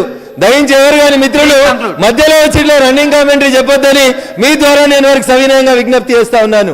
అప్పు తీసుకోవడం తప్పని నేను చర్చ ప్రారంభించినప్పుడు చెప్పలేదు అధ్యక్ష. ప్రతి రాష్ట్రం తీసుకుంటుంది, ప్రతి దేశం తీసుకుంటుంది.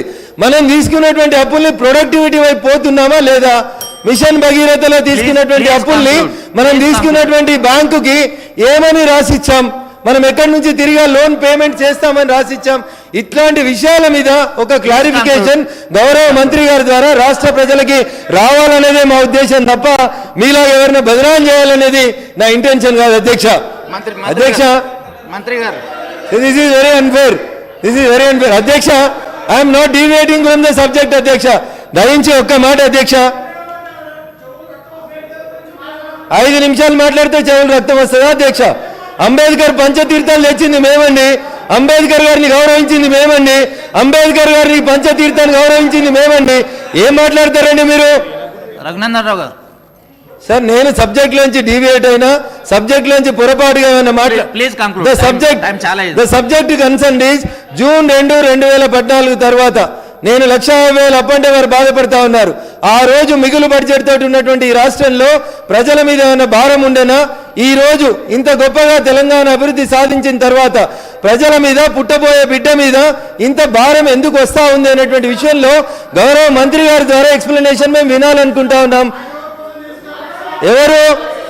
మీరు ఎవరి కోసం చేస్తున్నారు? ఈ రాష్ట్రంలో కూడా ఇద్దరి కోసమే చేస్తున్నారు.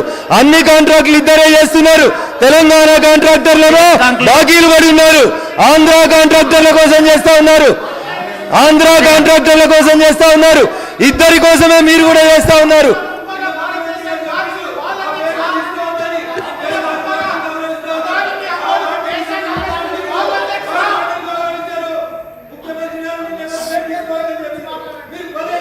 అధ్యక్ష, ఈరోజు అధ్యక్ష మన రాష్ట్రంలో ఎఫ్ఆర్బిఎం చట్టం అమలు నాకు అధ్యక్షుల వారు నన్ను సమాధానం చెప్పమని ఆన్సర్ వారు డైరెక్షన్ ఇచ్చారు. వారి డైరెక్షన్ మేరకు మాట్లాడడం జరుగుతుంది. అధ్యక్ష, ఎఫ్ఆర్బిఎం చట్టం అమల్లో కేంద్ర ప్రభుత్వ ద్వంద్వ వైఖరి, రాష్ట్ర ప్రగతిపై దాని ప్రభావం మీద షార్ట్ డిస్కషన్కు మీరు అవకాశం ఇచ్చారు. ఈ షార్ట్ డిస్కషన్లో గౌరవ సభ్యులు కేపీ వివేకానంద గారు, బట్టి విక్రమార్క గారు, మౌజం ఖాన్ గారు, రఘునందన్ రావు గారు గౌరవ సభ్యులు మాట్లాడడం జరిగింది. అధ్యక్ష, వారు కొన్ని సూచనలు చేశారు, కొన్ని స్వీపింగ్ రిమార్క్స్ చేసినారు, కొన్ని క్లారిఫికేషన్స్ కూడా అడగడం జరిగింది. అధ్యక్ష, ఈరోజు ఎఫ్ఆర్బిఎం చట్ట సవరణలో కేంద్ర ప్రభుత్వం యొక్క ద్వంద్వ వైఖరి అనే దాని మీద ఈరోజు మన షార్ట్ డిస్కషన్ ఉంది. అధ్యక్ష, ఈరోజు ఒక విషయం మనం గమనించాల్సింది ఏంటంటే అధ్యక్ష, 15వ ఆర్థిక సంఘం తన నివేదికలో ఏం చెప్పిందంటే, ఈ కేంద్రం కానీ రాష్ట్రాలు కానీ తమ రుణ పరిమితులపైన సమీక్ష చేయాల్సిన అవసరం ఉంది. దీన్ని ఒక క్రమ పద్ధతిలోకి తేవాల్సిన అవసరం ఉంది. దీనికోసం high power inter governmental committee, అంటే కేంద్రము రాష్ట్రాల నుంచి సభ్యులతో కూడినటువంటి ఒక కమిటీ వేసి దీన్ని సమీక్ష చేయండి అని చెప్పి 15వ ఆర్థిక సంఘం తన నివేదికలో చెప్పింది. It is a constitutional body. కానీ కేంద్ర ప్రభుత్వం ఏం చేసిందంటే, ఈ high power inter governmental committee ఏర్పాటు చేయకుండా ఏకపక్షంగా ఎఫ్ఆర్బిఎం చట్టాన్ని సవరించే ప్రయత్నం చేసింది. అంటే ఈ మొత్తం రాష్ట్రాల నుంచి సభ్యులు, కేంద్రం నుంచి ఉండే సభ్యులు అందరూ కలిసి నిర్ణయం తీసుకొని ఉంటే సరైనటువంటి నిర్ణయం జరిగేది. కానీ కేంద్ర ప్రభుత్వ నిర్ణయం ఎట్లుందంటే, బలమైనటువంటి కేంద్రం, బలహీనమైనటువంటి రాష్ట్రాలు ఉండాలి, రాష్ట్రాలు బలహీనపరచాలనేటువంటి ఉద్దేశంతో అటువంటి కమిటీ వేయకుండా ఏకపక్షంగా ఎఫ్ఆర్బిఎం చట్టంలో సవరణలు చేశారు. ఆ సవరణలు కూడా ఎట్లున్నాయంటే అధ్యక్ష, ఆ సవరణలు కేంద్ర ప్రభుత్వం పాటించదట, రాష్ట్రాలకు మాత్రమే వర్తింపజేసేటువంటి విధానం తీసుకొచ్చినారు. అంటే కేంద్రానికి ఒక నీతి, రాష్ట్రానికి ఒక నీతి ఉంటుందా అధ్యక్ష? కేంద్ర ప్రభుత్వం కూడా ఈరోజు కార్పొరేషన్ల పేరు మీద తన రెవెన్యూ లోటును భర్తీ చేసుకోవడానికి కూడా పెద్ద ఎత్తున అప్పులు తీసుకురావడం జరిగింది. అయితే తాను తీసుకున్న అప్పులను మాత్రం రికవరీలో పెట్టలేదు. రాష్ట్రాలు ఏదైనా ప్రభుత్వ రంగ సంస్థల నుంచి అప్పులు తీసుకుంటే దాన్ని రెట్రాస్పెక్టివ్ ఎఫెక్ట్తో ఈరోజు దాన్ని రికవరీ చేస్తాము, మీ యొక్క అప్పుల పరిమితిని తగ్గిస్తామనేటువంటి ఒక ఏకపక్షమైనటువంటి నిర్ణయం, ద్వంద్వ వైఖరికి ఇలా కేంద్ర ప్రభుత్వం పాల్పడ్డది. నీతి ఏదైనా కేంద్రానికి అదే ఉండాలి, రాష్ట్రానికి అదే ఉండాలి. ఆర్థిక సంఘం చెప్పింది కూడా కేంద్ర రాష్ట్ర ప్రభుత్వాల సభ్యులతో కూడిన కమిటీ వేసి ఒక నిర్ణయం తీసుకోమన్నారు. ఒకటి కమిటీ వేయలేదు, 2 రాష్ట్రాల మీద మాత్రమే ఇంపోజ్ చేస్తున్నారు, 3 ఏ నిర్ణయం తీసుకున్నా ప్రభుత్వాలు ప్రాస్పెక్టివ్ ఉంటాయి, కానీ వీళ్ళు రెట్రాస్పెక్టివ్గా దాన్ని అమలు చేసి రాష్ట్రాల యొక్క ఆర్థిక స్థితిగతులను దెబ్బతీసేటువంటి ఒక కుట్రకు వాళ్ళు పాల్పడుతూ ఉన్నారు అధ్యక్ష. అది కూడా ఎప్పుడు నిర్ణయం తీసుకున్నారు అధ్యక్ష? మనం మార్చి 2వ వారంలోనే శాసనసభ పెట్టుకొని శాసనసభలో మనకి ఇండికేషన్ ఇచ్చినటువంటి 4% ఎఫ్ఆర్బిఎం మనకు మన రాష్ట్ర జిఎస్డిపిలో 4% ఎఫ్ఆర్బిఎం మనకు అనుమతి ఉంది. 4%లో ఒక 0.5% మనమే వదులుకున్నాం. ఎందుకు? విద్యుత్ చట్టం వాళ్ళు ఏం చెప్పిండ్రు, బాయిల కాడ బోర్ల కాడ మీటర్లు పెట్టాలి, మీటర్లు పెట్టి విద్యుత్ సంస్కరణలు అమలు చేస్తే మీకు 0.5% ఎఫ్ఆర్బిఎం ఇస్తాము, లేకపోతే ఈ 0.5% ఇవ్వము అన్నారు. దానికి రాష్ట్ర ప్రభుత్వం నుంచి ఒక అండర్టేకింగ్ అడిగిండ్రు. మేము బాయిల కాడ మీటర్లు పెడతాము, మేము విద్యుత్ సంస్కరణలు అమలు చేస్తాము, మీరు ఈ అండర్టేకింగ్ ఇస్తే 0.5% FRBM ఇస్తాము అని చెప్పి వాళ్ళు స్పష్టంగా రాష్ట్ర ప్రభుత్వాన్ని అడిగిండ్రు. సో మన ముఖ్యమంత్రి గారు చాలా స్పష్టంగా చెప్పిండ్రు, నా గొంతులో ప్రాణం ఉండంగా తెలంగాణ రైతు బాయికాడ బోరుకాడ మీటర్ పెట్టమని ముఖ్యమంత్రి గారు స్పష్టంగా చెప్పిండ్రు. సో ఆ 0.5% మనమే వదులుకున్నాం అధ్యక్ష. ఆ 0.5% విలువ 6,104 కోట్లు. అంటే 6,104 కోట్ల రూపాయల డబ్బును సమకూర్చుకోవడం ముఖ్యమా, రైతుల ప్రయోజనాలు ముఖ్యమా అనే 2 అంశాలు ఈ రాష్ట్ర ప్రభుత్వం మీద ఉండే. ఈ 6,104 కోట్ల కంటే కూడా ఈ రాష్ట్రంలో ఉండే 60 లక్షల మంది రైతుల ప్రయోజనాలే ముఖ్యము అని ఈ రాష్ట్రం భావించింది. అందువల్ల రాష్ట్ర ప్రభుత్వమే ఆ 6,104 కోట్ల రూపాయలని వదులుకొని 3.5% FRBMతో రాష్ట్ర శాసనసభలో మనం బడ్జెట్ను పొందుపరిచి మనం ఆమోదించుకోవడం జరిగింది. శాసనసభలో బడ్జెట్ ఆమోదం అయిపోయిన తర్వాత రెట్రాస్పెక్టివ్గా మీ బడ్జెట్లో కోత పెడతామంటే అప్పటికే మనం ప్లాన్ చేసుకున్నటువంటి బడ్జెట్ను ఎట్లా అమలు చేయగలుగుతాము? మొత్తం బడ్జెట్ అంచనాలు తలకిందులు అవుతాయి కదా. ఏదన్నా ఉంటే ప్రాస్పెక్టివ్గా చెప్పాలి, బడ్జెట్ ఆమోదం పొందక ముందు చెప్పాలి. కానీ బడ్జెట్ ఆమోదం పొందిన తర్వాత రెట్రాస్పెక్టివ్గా చేసిండ్రు. పోనీ చేస్తే చేసిండ్రు, అది మరి కేంద్ర రాష్ట్ర ప్రభుత్వాలకు చేయాలి కదా, ప్రభుత్వాలను కన్సల్ట్ చేయాలి కదా, రాష్ట్ర ప్రభుత్వాలతో చర్చించాలి కదా. చర్చించకుండా ఏకపక్షంగా తమకు వర్తించకుండా కేవలం రాష్ట్రాల మీద బలవంతంగా దీన్ని ఇంపోజ్ చేసేటువంటి ప్రయత్నం వాళ్ళు చేయడం జరిగింది అధ్యక్ష. బట్ ఏది ఏమైనా అధ్యక్ష, ఈరోజు మరి ఇదే కేంద్ర ప్రభుత్వం ఇంకో విషయం కూడా గమనించాలి, ఇక్కడ చర్చ జరగాలి అధ్యక్ష. ఏమంటున్నారు? 15వ ఆర్థిక సంఘం సూచించింది కనుక మేము చేసినామన్నారు. సరే, ఫస్ట్ ఆఫ్ ఆల్ ఆర్థిక సంఘం సూచించినట్టు నిపుణుల కమిటీ వేయలేదు. సెకండ్, ఒకవేళ కోతలు విధిస్తే అది కేంద్ర ప్రభుత్వం విధించుకోవాలి, రాష్ట్రాలకు విధించాలి. కానీ కేంద్రానికి విధించకుండా రాష్ట్రాలకు పెట్టిండ్రు. మూడవది, ప్రాస్పెక్టివ్ పెట్టకుండా రెట్రాస్పెక్టివ్ పెట్టిండ్రు. ఇది ఒక పద్ధతి అయితే, రెండవ భాగం అదే 15వ ఆర్థిక సంఘం తెలంగాణ రాష్ట్రానికి కొన్ని నిధులు ఇవ్వమని చెప్పింది. జనరల్గా అధ్యక్ష, ఈ 15వ ఆర్థిక సంఘం కంటే ముందు ఈ దేశంలో 14 ఆర్థిక సంఘం నివేదికలు ఉన్నాయి.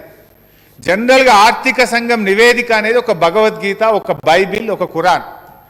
15వ ఆర్థిక సంఘం రిపోర్ట్ ఇచ్చినా దాన్ని తూచా తప్పకుండా యథావిధిగా గత కేంద్ర ప్రభుత్వాలన్నీ కూడా అమలు చేశాయి.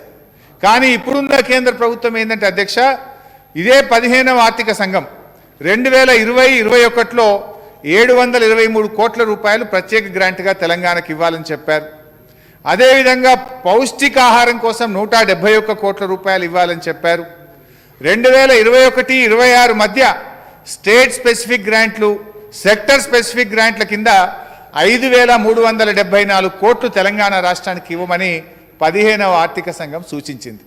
అంటే మొత్తంగా 15వ ఆర్థిక సంఘం తెలంగాణ రాష్ట్రానికి 6,268 కోట్ల రూపాయలు ఇవ్వాలని సూచించింది. ఇది మాత్రం ఆమోదించలేదు.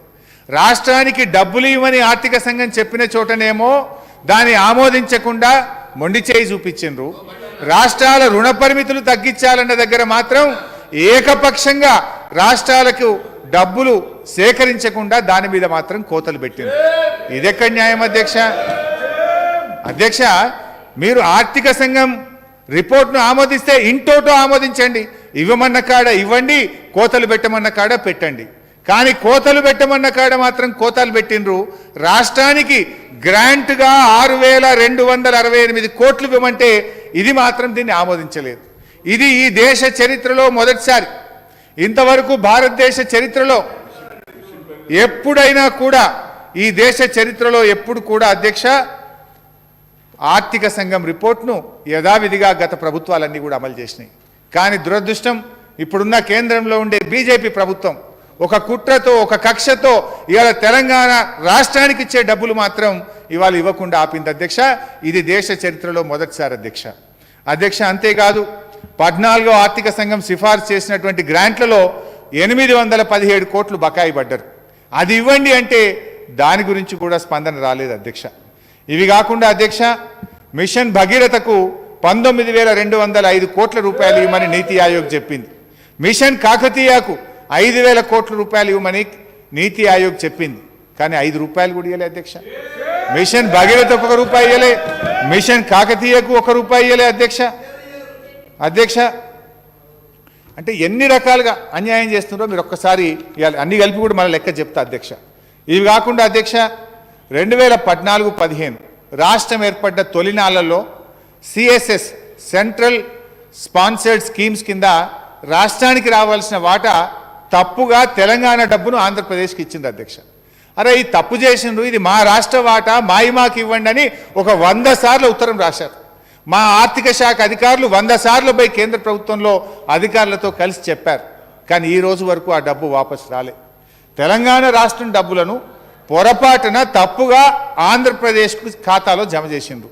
తప్పును ఒప్పుకున్నారు, తిరిగి మాకు ఇవ్వండి, ఆంధ్రప్రదేశ్కి ఈ సంవత్సరం విడుదల చేసే నిధుల్లో ఆపి అది తెలంగాణకి ఇవ్వండి అంటే ఆ 495 కోట్ల రూపాయలు 8 ఏళ్ళైనా మన రాష్ట్ర డబ్బులు మనకి ఇవ్వడం లేదు అధ్యక్ష. రఘునందన్ గారు అందమైనటువంటి ఒక అబద్ధం మాట్లాడే ప్రయత్నం చేసిండ్రు. సరే నేను అబద్ధం అనను, కానీ ఆయన కొత్త సభ్యుడు కదా, అవగాహన లేక మాట్లాడిందని నేను అనుకుంటాను. ఎందుకంటే అధ్యక్ష వారు గౌరవ ముఖ్యమంత్రి గారు గతంలో మాట్లాడుతూ నరేంద్ర మోడీ గారు 32 నుంచి 42% పెంచారు అని చెప్పినారు అని అన్నారు. కరెక్టే చెప్పినాం, కానీ వీళ్ళ ముసుగు ఎట్లా ఉందంటే అధ్యక్ష 32 నుంచి 42కు పెంచినట్టే పెంచినప్పుడు నమ్మినాం. ఒక ప్రధానమంత్రి గారి స్థాయిలో ఒక కేంద్ర ప్రభుత్వం నిర్ణయం తీసుకుంటే సరిగ్గా అమలు చేస్తుందని నమ్ముతాం కదా. మనము ఇట్లా మరి ముందు ఇది నోటితో నవ్వి నొసటితో ఎక్కిరిస్తుందని అనుకోం కదా అధ్యక్ష. వీళ్ళ తీరు అట్లా ఉన్నది. 42కు పెంచినామని చెప్తే హర్షం వ్యక్తం చేసినాం, అయ్యా మా నిధులు పెంచిండ్రు, 32 నుంచి 42% పెంచినారు, ధన్యవాదాలని చెప్పినాం. ఎందుకంటే ఏదైనా మంచి పని జరిగితే డెఫినెట్గా ఆ సంస్కారం తెలంగాణకు ఉంటుంది, మంచిని మంచి అంటాం. కానీ జరిగింది ఏంటంటే అధ్యక్ష పెంచుడేమో పెంచిండ్రు, కానీ సెస్సుల రూపంలో పన్నుల వాటాను దించిండ్రు. పైకేమో 32 నుంచి 42కు పెంచిండ్రు, కానీ ఏం చేసిండ్రు, పెట్రోల్ మీద సెస్సు, ఎడ్యుకేషన్ మీద సెస్సు, డీజిల్ మీద సెస్సు, ఇంకో దాని మీద సెస్సు అని కేంద్ర ప్రభుత్వం దొడ్డిదారిన సెస్సుల రూపంలో తమ ఆదాయాన్ని సమకూర్చుకునే ప్రయత్నం చేసింది. అంటే అధ్యక్ష ఇక్కడ ఏంది, అది కేంద్ర ప్రభుత్వ ఖజానాకు కన్సాలిడేటెడ్ ఫండ్ ఆఫ్ ఇండియాకు వస్తేనేమో దాంట్లో 42% వాటా రాష్ట్రాలకు పంచుతారు. సెస్సుల రూపంలో వచ్చిన డబ్బు రాష్ట్రాలకు పంచడం జరగదు. అంటే వీళ్ళు రాష్ట్రాలకు డబ్బు పంచొద్దు అని చెప్పి సెస్సుల రూపంలో తమ ఆదాయాన్ని సమకూర్చుకునేటువంటి ప్రక్రియను ప్రారంభించారు. అందువల్ల ఏమైంది, యాక్చువల్గా పోయి లాస్ట్కి ఏడికి వచ్చిందంటే నిజానికి మేము లెక్క తీస్తే అధ్యక్ష ఈ సెస్సుల మీద కేంద్ర ప్రభుత్వం ఎంత డబ్బు సమకూర్చుకుంది అంటే 2021-22లో కేంద్ర ప్రభుత్వానికి తనకు వచ్చే ఆదాయంలో 22.56% సెస్సుల రూపంలో సమకూర్చుకున్నది. అంటే ఇప్పుడు ఎంతలో పంచిండ్రు వాళ్ళు, 42%. 42% దేంట్లో పంచిండ్రు అంటే 78% కేంద్ర ప్రభుత్వానికి వచ్చే డబ్బులో మాత్రమే 42% ఇచ్చిండ్రు. అంటే నెట్ మన రాష్ట్రానికి ఎంత వాటా వచ్చిందంటే మా గౌరవ సభ్యుడు వివేక్ గారు చక్కగా చెప్పినారు, కరెక్ట్గా చెప్పింది అధ్యక్ష. వాస్తవంగా రాష్ట్రానికి ఇవాళ పన్నుల వాటా ఎంత వస్తుందంటే 29.6% మాత్రమే వస్తుంది. చెప్పిందేమో 42, కానీ ఇచ్చిందేమో 29.6. అధ్యక్ష గౌరవ సభ్యులు అన్నట్టు నిజంగా 42% ఇస్తే ఈ రాష్ట్రానికి ఎంత డబ్బు వస్తుండే అంటే 33,712 కోట్ల రూపాయలు తెలంగాణకు వస్తుండే. ఇది గ్రాంట్ అధ్యక్ష. అంటే 42 ఇస్తున్నామని చెప్పి నిజంగా వాస్తవానికి ఇచ్చింది ఎంత అంటే మనకు 29.6%. అంటే మనకు ఎంత నష్టపోయినాం అధ్యక్ష, దాదాపు 12.4% నష్టపోతా ఉన్నాం. ఈ 12.4% వివరాలు సంవత్సరం వారికి కూడా చెప్పమంటే చెప్తా అధ్యక్ష. 2014-15లో 3,336 కోట్లు, 15-16లో 2,548 కోట్లు, 16-17లో 2,686 కోట్లు, మొత్తం 9 సంవత్సరాల్లో ఈ కేంద్ర ప్రభుత్వం రాష్ట్రాలకు న్యాయబద్ధంగా హక్కుగా తమ వాటాగా వచ్చేటువంటి డబ్బులో వాళ్ళు తక్కువ చేసి సెస్సుల రూపంలో వసూలు చేసుకొని ఇవాళ ఒక తెలంగాణ రాష్ట్రానికి 33,712 కోట్ల రూపాయలు ఇవాళ నష్టం చేసింది అధ్యక్ష. ఈ 33,000 వచ్చి ఉంటే మనం ఒక 33,000 కోట్లు అప్పు తక్కువ తీసుకునే వాళ్ళం కదా అధ్యక్ష. ఇప్పుడు గౌరవ సభ్యులు అంటారు 42% ఇచ్చినాం. 42% ఇస్తామని చెప్పినారు, కానీ వాస్తవంగా ఇచ్చింది 29.6% మాత్రమే. అధ్యక్ష, గౌరవ సభ్యులు భట్టి గారు మాట్లాడినారు. భట్టి గారు కూడా వారి మాట ఎట్లుందంటే గుమ్మిల వడ్లు గుమ్మిలనే ఉండాలి కానీ గుమ్మనం లెక్క పిల్లలు ఉండాలన్నట, గూటాల లెక్క పిల్లలు ఉండాలన్నట. అంటే ఇలా భట్టి గారు మా పరిపాలన చాలా గొప్పగా ఉండే అన్నారు. మీ పరిపాలన కాంగ్రెస్ పరిపాలన మాకు తెలియదా భట్టి గారు? మేము ఆన్నే కూర్చున్నాం కదా. ఎప్పుడన్నా ఈ శాసనసభ ఖాళీ కుండలు లేకుండా కందిలు లేకుండా ఎప్పుడన్నా ఈ శాసనసభలో బడ్జెట్ సమావేశాలు ప్రారంభమవుతుండేనా? ఎన్నడన్నా స్వాతంత్రం వచ్చిన 70 ఏళ్ల నుంచి ఎప్పుడు చూసినా అంబేద్కర్ స్టాచ్యూ నుంచి ఖాళీ కుండల ప్రదర్శనతో శాసనసభకు బయలుదేరిన ఎమ్మెల్యేలు, కందిళ్లతో ఆ గన్ పార్క్ నుంచి బయలుదేరిన ఎమ్మెల్యేలు, ఎండిపోయిన మొక్కజొన్న చేన్లతో ఎండిపోయిన వరి కంకులతో శాసనసభకు బయలుదేరిన ప్రతిపక్ష శాసనసభ్యులు. ఇది సినిమా కదా. ఎప్పుడన్నా ఈ తెలంగాణ రాష్ట్ర శాసనసభలో 8 ఏళ్లలో కరెంటు వస్తలేదు అని ఒక సభ్యుడు మాట్లాడిండా? మంచినీళ్లు వస్తలేవు అని ఒక సభ్యుడు మాట్లాడిండా? ఖాళీ కుండల ప్రదర్శన ఏ రోజైనా ఈ శాసనసభలో జరిగిందా? అంటే అయ్యా మీ పరిపాలన ఉండాలని కోరుకోకుంది, మేము బాగా చేసినాం మా పరిపాలన లెక్క చేయండి అంటే కరెంటు కోతలు, నీటి బాధలు, ఎండిపోయే పంటలు, కాలిపోయే ట్రాన్స్ఫార్మర్లు, పేలిపోయే ట్రాన్స్ఫార్మర్లు. అయ్యా అది కావాలంటున్నారా భట్టి గారు? ఎరువుల కొరతలు, మందు సంచులు కావాలంటే చెప్పులు లైన్లో పెట్టుకొని రోజుల తరబడి నిలబడే పాత రోజులు గుర్తు చేయకండి భట్టి గారు. ఆ రోజులు గుర్తు చేసుకుంటేనే ఒళ్ళు గగురు వస్తుంది అధ్యక్ష. గతంలో ఒక ప్రభుత్వం ఉండే గతంలో ఉన్న ప్రభుత్వం పెంచిన కరెంటు బిల్లులు తగ్గించమంటే బషీర్బాగ్ చౌరస్తాలో రైతుల్ని పిట్టల్లాగా కాల్చి చంపిన ప్రభుత్వాలు ఉన్నాయి. కానీ ఈ ప్రభుత్వం రైతులకు 24 గంటల ఉచిత నాణ్యమైన కరెంట్ ఇచ్చే ఒకే ఒక్క రాష్ట్రం ఈ భారతదేశంలో తెలంగాణ రాష్ట్రం. అధ్యక్ష, ఇవాళ అధ్యక్ష ఈ రాష్ట్ర ప్రభుత్వం ఎక్కడైనా అప్పులు తెస్తే అధ్యక్ష విద్యుత్ రంగంలో, సాగునీటి రంగంలో, తాగునీటి రంగంలో ఇవాళ మేము ఖర్చు పెట్టినాం. ప్రతి పైసా క్యాపిటల్ ఎక్స్పెండిచర్ మీద పెట్టినాం. ప్రజల అవసరాలకు, ప్రజల ఆకాంక్షలకు ఎన్నో పోరాటాలతో, త్యాగాలతో ఈ తెలంగాణ తెచ్చుకున్నాం అధ్యక్ష. ఈ పోరాటాల ఫలితాలు ప్రజలకు అందాలి. తెలంగాణ ఉద్యమమే నీళ్లు, నిధులు, నియామకాలు. ఇవాళ నీళ్ళు వచ్చినాయి కదా అధ్యక్ష. ఇవాళ బ్రహ్మాండంగా తెలంగాణ రాష్ట్రం 1 కోటి ఎకరాల మాగానిగా మారింది అధ్యక్ష. ఇవాళ పండిన పంటే దానికి సాక్ష్యం. ఇవాళ భారతదేశంలో ప్రతి ఇంటికి స్వచ్ఛమైన త్రాగునీరిచ్చిన తొలి రాష్ట్రం తెలంగాణ రాష్ట్రం. ఇంకేదైనా రాష్ట్రంలో ప్రతి ఇంటికి స్వచ్ఛమైన త్రాగునీరు ఇచ్చిండ్రా? ఈ తెలంగాణ ఇస్ ద ఛాంపియన్. ఇవాళ తెలంగాణలో ప్రారంభించిన మిషన్ భగీరథ దేశానికి ఆదర్శంగా, హర్ ఘర్ కో జల్ కు ఆదర్శంగా నిలబడ్డది తెలంగాణ రాష్ట్రం. ఇది మన పనితీరు అధ్యక్ష. ఇవాళ ఈ మిషన్ భగీరథలో ₹1 ఇచ్చిండ్రా అధ్యక్ష? ఒక్క పైసా కూడా ఇయ్యలే.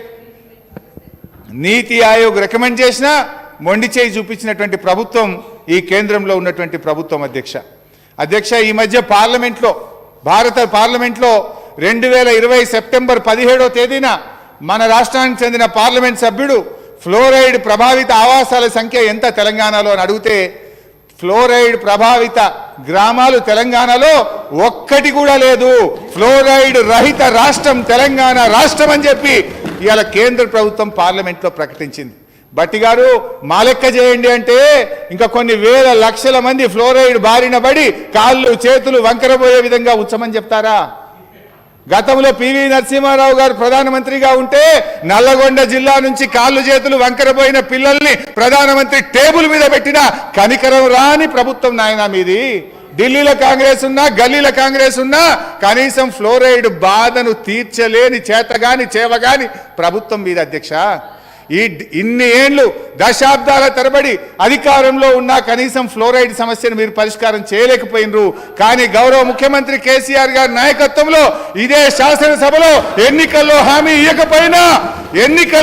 ఇవ్వకపోయినా ఓట్ల కోసం చెప్పకపోయినా వచ్చే శాసనసభ ఎన్నికల్లోపు ఇంటింటికి నల్లాబెట్టి నీళ్లు ఇవ్వకపోతే ఓట్లే అడగనని చెప్పిన దమ్మున్న ధైర్యం ఉన్న ముఖ్యమంత్రి కేసీఆర్. మీలాగా ఓట్ల కోసం చెప్పలే, ఓట్ల కోసం చెప్పలే, గుండెల్లో నుంచి తెలంగాణ ఉద్యమ నాయకుడే ఈ రాష్ట్రానికి ఒక నాయకుడిగా ప్రభుత్వ అధినేతగా ఉన్నాడు గనక, ఫ్లోరైడ్ కష్టాలు చూసిన నాయకుడు గనక, ఉద్యమంలో గల్లీ గల్లీ గ్రామ గ్రామం తెలంగాణ వ్యాప్తం తిరిగిన నాయకుడు గనక ఆ కష్టాలను తీర్చాలని ఒక హృదయంలో నుంచి నేను వచ్చే ఎన్నికల్లోపు ఇంటింటికి నీళ్ళు ఇస్తానని చెప్పి మాట నిలబెట్టుకున్న నాయకుడు కేసీఆర్ గారు. మేము ఎన్నికల మేనిఫెస్టోలో చెప్పలే, ఓట్ల కోసం చెప్పలే, హృదయంలో నుంచి చెప్పినాం, ప్రజల కష్టాలు తీర్చడం కోసం చెప్పినటువంటి ప్రభుత్వం టీఆర్ఎస్ ప్రభుత్వం. అధ్యక్ష అయితే ఇది ఎందుకు నేను చెప్పే ప్రయత్నం చేస్తున్నా అంటే అధ్యక్ష, ఎందుకు నేను ఈ మాట చెప్పినా, మీరు మిషన్ భగీరథకు అప్పు తెచ్చిండ్రు అని బట్టి గారు చెప్పింది కనుక నేను చెప్పాల్సి వచ్చింది. నాకు నేను చెప్పలే. మీరు కాళేశ్వరం మీద ఖర్చు పెట్టిండ్రు, మిషన్ భగీరథ మీద ఖర్చు పెట్టిండ్రు అంటే మేము తీసుకున్న ప్రతి పైసా క్యాపిటల్ ఎక్స్పెండిచర్ మీద పెట్టినాం, తీసుకున్న ప్రతి రూపాయి ప్రజల ఆకాంక్షలు నెరవేర్చడం కోసం పెట్టినాం, ప్రజల అవసరాల్ని తీర్చడం కోసం పెట్టినాం అనేటువంటి విషయాన్ని గౌరవ సభ్యులు బట్టి గారికి నేను చెప్పే ప్రయత్నం చేస్తున్నా. అధ్యక్ష ఇంకో విషయం కూడా ఆలోచించాలి. బట్టి గారు ఎంతసేపు అప్పులు పెరిగినాయి అనే దాని మీదనే మాట్లాడే ప్రయత్నం చేస్తుండు. అప్పులు పెరగడమే కాదు, ఆదాయం కూడా పెరిగింది. బట్టి గారు ఒక విషయం గుర్తుపెట్టుకోవాలి. భారతదేశంలో నేను గర్వంగా చెప్తున్నా అధ్యక్ష, ఈ దేశంలో రాష్ట్ర సొంత పన్నుల రాబడిలో దేశంలోనే అతి ఎక్కువ రాబడిని సాధించి నంబర్ 1 స్థానంలో నిలిచిన రాష్ట్రం తెలంగాణ రాష్ట్రం. ఇది నేను చెప్తున్నది కాదు అధ్యక్ష, రిజర్వ్ బ్యాంక్ ఆఫ్ ఇండియా కేంద్ర ప్రభుత్వ లెక్కలు చెప్తున్నాయి. 2015-16 నుంచి 2020-21 మధ్య తెలంగాణ రాష్ట్రం పన్నుల ద్వారా వచ్చిన రాబడిలో సగటున 11.5 వృద్ధి రేటుతో దేశంలోనే ప్రథమ స్థానంలో నిలిచింది. మన తర్వాత రెండవ స్థానంలో 9.7తో ఒరిస్సా ఉంటే 9.2%తో హర్యానా రాష్ట్రం మూడో రాష్ట్రంలో ఉంది అధ్యక్ష. అంటే ఇలా అప్పులు పెరగడమే కాదు, ఆదాయం పెరుగుదలలో కూడా దేశంలో నంబర్ 1 స్థానంలో తెలంగాణ రాష్ట్రం ఉంది అధ్యక్ష. రాష్ట్రం ఏర్పడ్డ నాడు దేశ జీడిపికి మన రాష్ట్రం యొక్క కాంట్రిబ్యూషన్ 4% అధ్యక్ష. కానీ ఈరోజు ఈ 6-7 ఏళ్ల హయాంలో మనము దేశ జీడిపికి మనం సమకూరుస్తున్నది 4.9% అధ్యక్ష. అంటే ఒక 0.9% మన వృద్ధి రేటును మనం సాధించుకోవడంతో పాటు దేశ జీడిపి వృద్ధికి కూడా మనం పనిచేస్తున్నాం అధ్యక్ష. అంటే ఒక ముఖ్యమైన పాయింట్ ఇక్కడ గమనించాలి అధ్యక్ష. దేశ జనాభాలో మన జనాభా 2.9%, కానీ దేశ జీడిపికి మన కంట్రిబ్యూషన్ 4.9%. దేశ జనాభాలో మన జనాభా 2.9% అయితే దేశ జీడిపికి మన కాంట్రిబ్యూషన్ 4.9%. అంటే మన జనాభా కంటే కూడా దేశానికి మనం ఎక్కువగా కాంట్రిబ్యూట్ చేస్తున్నామనే విషయాన్ని గౌరవ సభ్యులు గమనించాలని చెప్పి నేను కోరుతా ఉన్నా అధ్యక్ష. తలసరి ఆదాయం అధ్యక్ష, 2013-14లో మన రాష్ట్ర తలసరి ఆదాయం గత కాంగ్రెస్ ప్రభుత్వ హయాంలో 1,12,162 కోట్లు ఉండే అధ్యక్ష. 1,12,162 కోట్ల తలసరి ఆదాయాన్ని 2021-22 నాటికి 2,75,443 కోట్ల రూపాయలకు పెంచుకోవడం జరిగింది అధ్యక్ష. అంటే అధ్యక్ష ఇవాళ దేశ తలసరి ఆదాయం దేశం కంటే మన రాష్ట్ర తలసరి ఆదాయం 84% ఎక్కువగా ఉంది అధ్యక్ష. అంటే మనం ఇవాళ దేశం పర్ఫామ్ చేసిన దానికంటే కూడా రాష్ట్రం బాగా పర్ఫామ్ చేస్తూ ఉంది. మన తలసరి ఆదాయం పెంచుకున్నాం, స్వంత పన్నుల రాబడి పెంచుకున్నాం, మన ఆదాయ వనరులను పెంచుకున్నాం. గౌరవ ముఖ్యమంత్రి గారు సంపద పెంచిండ్రు, పేదలకు పంచిండ్రు. ఇలా కేంద్ర ప్రభుత్వం లాగా మేము గద్దలకు పంచలే, కార్పొరేట్ కంపెనీలకు మాఫీలు చేయలే. పెంచిన సంపద ఈ రాష్ట్రంలోని బడుగు బలహీన వర్గాల ప్రజలకు, రైతాంగానికి, పేదల సంక్షేమానికి, రెసిడెన్షియల్ స్కూళ్ల కోసం, పేదల సంక్షేమం కోసం పంచేటువంటి ప్రయత్నం ఈ ప్రభుత్వం చేసిందని చెప్పి మీ ద్వారా గౌరవ సభ్యులకు తెలియజేస్తా ఉన్నాం అధ్యక్ష. మరి అదే కేంద్ర ప్రభుత్వం ఇలా గౌరవ సభ్యులు రఘు గారు కూడా మాట్లాడుతున్నారు. వారు ఏమన్నారంటే, మీరు తీసుకున్న డబ్బు ఏం చేసిండ్రు, ప్రాధాన్యతలు ఏంది అన్నారు. మా ప్రాధాన్యత ఈ రాష్ట్రంలోని ప్రతి రైతుకు మోటార్లు కాలకుండా, ట్రాన్స్ఫార్మర్లు కాలకుండా 24 గంటల కరెంటు ఇవ్వడం మా ప్రాధాన్యత. మా ప్రాధాన్యత ప్రతి ఇంటికి శుద్ధి చేసిన స్వచ్ఛమైన త్రాగునీరు అందించడం మా ప్రాధాన్యత. మా ప్రాధాన్యత రైతులకు ఈ రాష్ట్రంలోని రైతులు బోర్లు దవ్వి మోటార్లు దవ్వి అప్పుల పాలు కావద్దు, ఆత్మహత్యలు కావద్దు, ఈ రాష్ట్ర రైతాంగానికి మరి కృష్ణా గోదావరి జలాలు అందించడమే మా ప్రాధాన్యత. మరి మీ కేంద్ర ప్రభుత్వ ప్రాధాన్యత ఏంది? ఇదే కేంద్ర ప్రభుత్వం అధ్యక్ష 2017-18లో 81,282 కోట్ల రూపాయలు, 18-19లో 1,58,000 కోట్ల రూపాయలు వాళ్ళు రెవెన్యూ వ్యయం కోసం, వాళ్ళు రెవెన్యూ వ్యయం, క్యాపిటల్ ఎక్స్పెండిచర్ కాదు, రెవెన్యూ వ్యయం కోసం అవుట్ ఆఫ్ బడ్జెట్ అప్పులు తీసుకున్నట్టు నేను చెప్తలేను, కాగ్ తప్పు పట్టింది. Controller and auditor general of India కేంద్ర ప్రభుత్వము మీరు అవుట్ ఆఫ్ బడ్జెట్లో చూపించకుండా ఎఫ్ఆర్బిఎం బయట మీరు అప్పులు చేసిందని మొట్టికాయలు వేసింది కేంద్ర ప్రభుత్వానికి అధ్యక్ష. కానీ ఇదే తెలంగాణ ప్రభుత్వం తీసుకున్న ప్రతి పైసా క్యాపిటల్ ఎక్స్పెండిచర్ మీద పెట్టింది.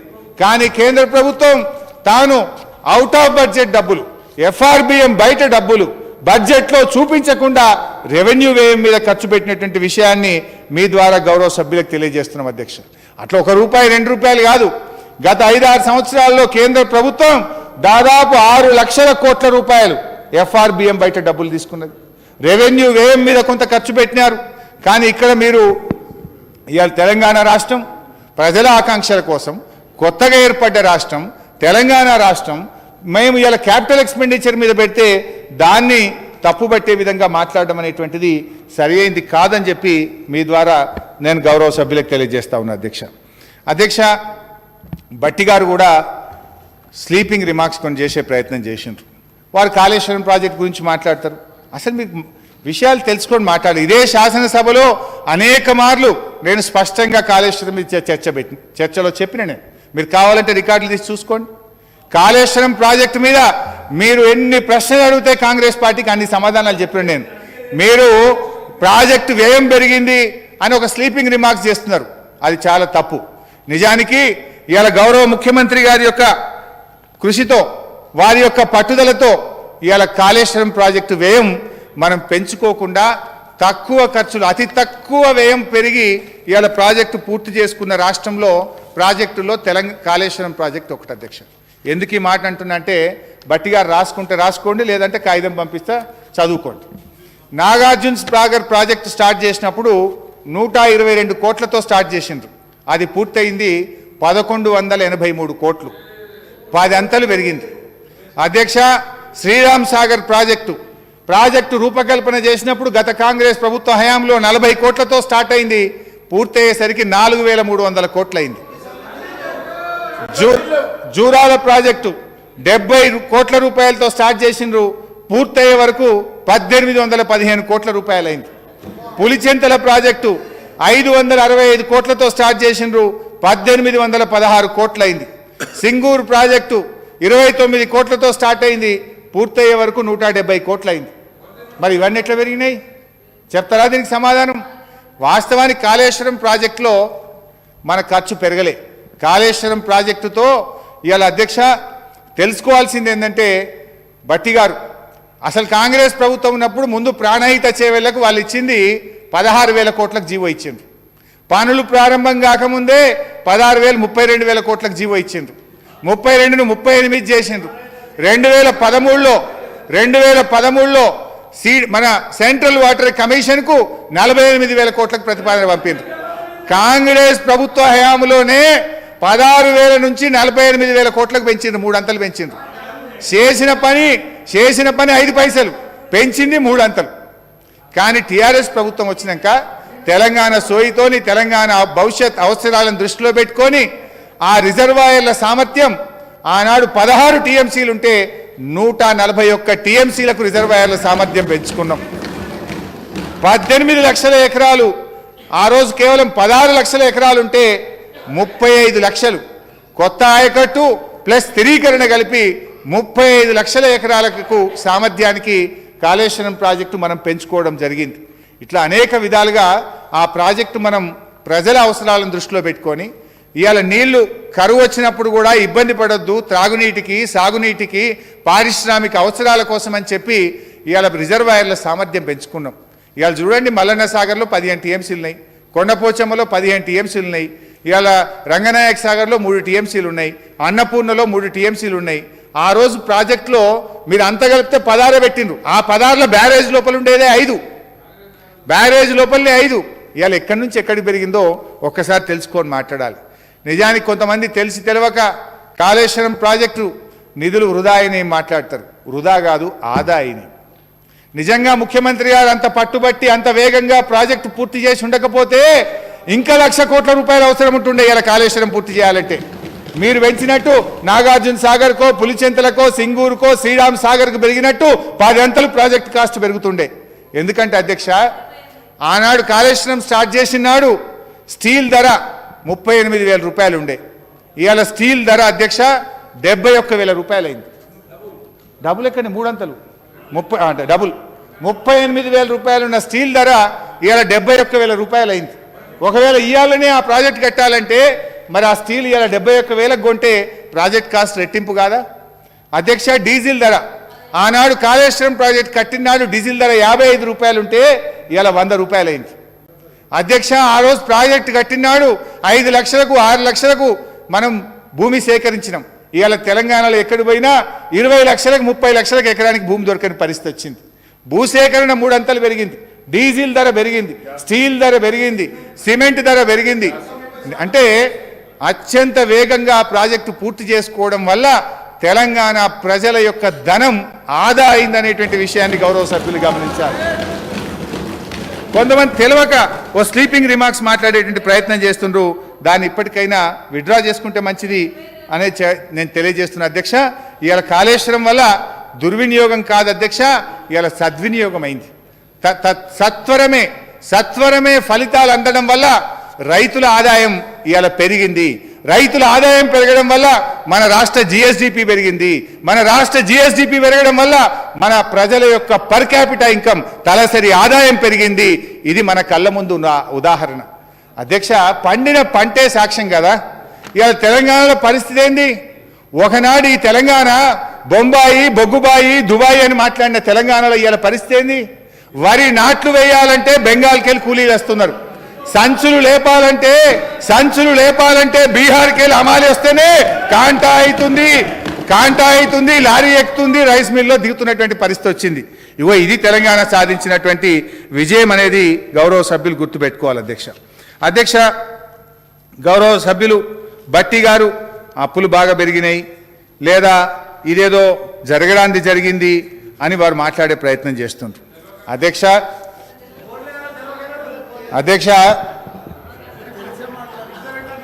ఇది నేను చెప్తున్నది అధ్యక్ష, మా సొంత కవిత్వం కాదు.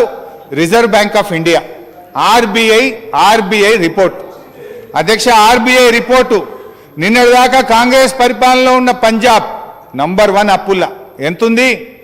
డెట్ టు జిఎస్డిపి రేషియోలో చూస్తే పంజాబ్ 42.5% అప్పుల్లో ఉన్నది.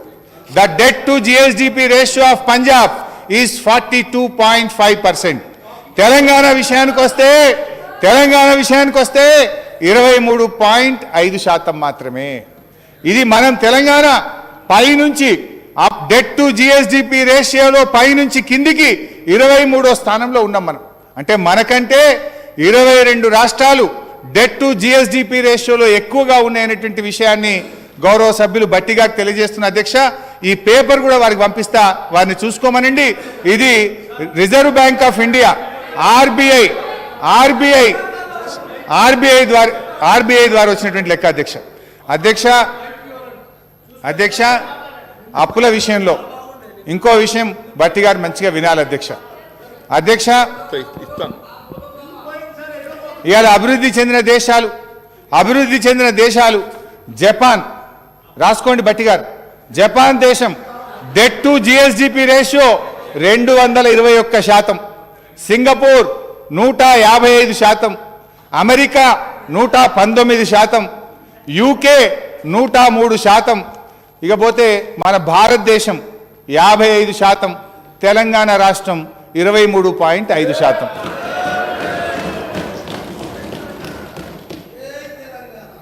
అధ్యక్ష, వారు ఇంకో మాట అన్నారు బట్టి గారు.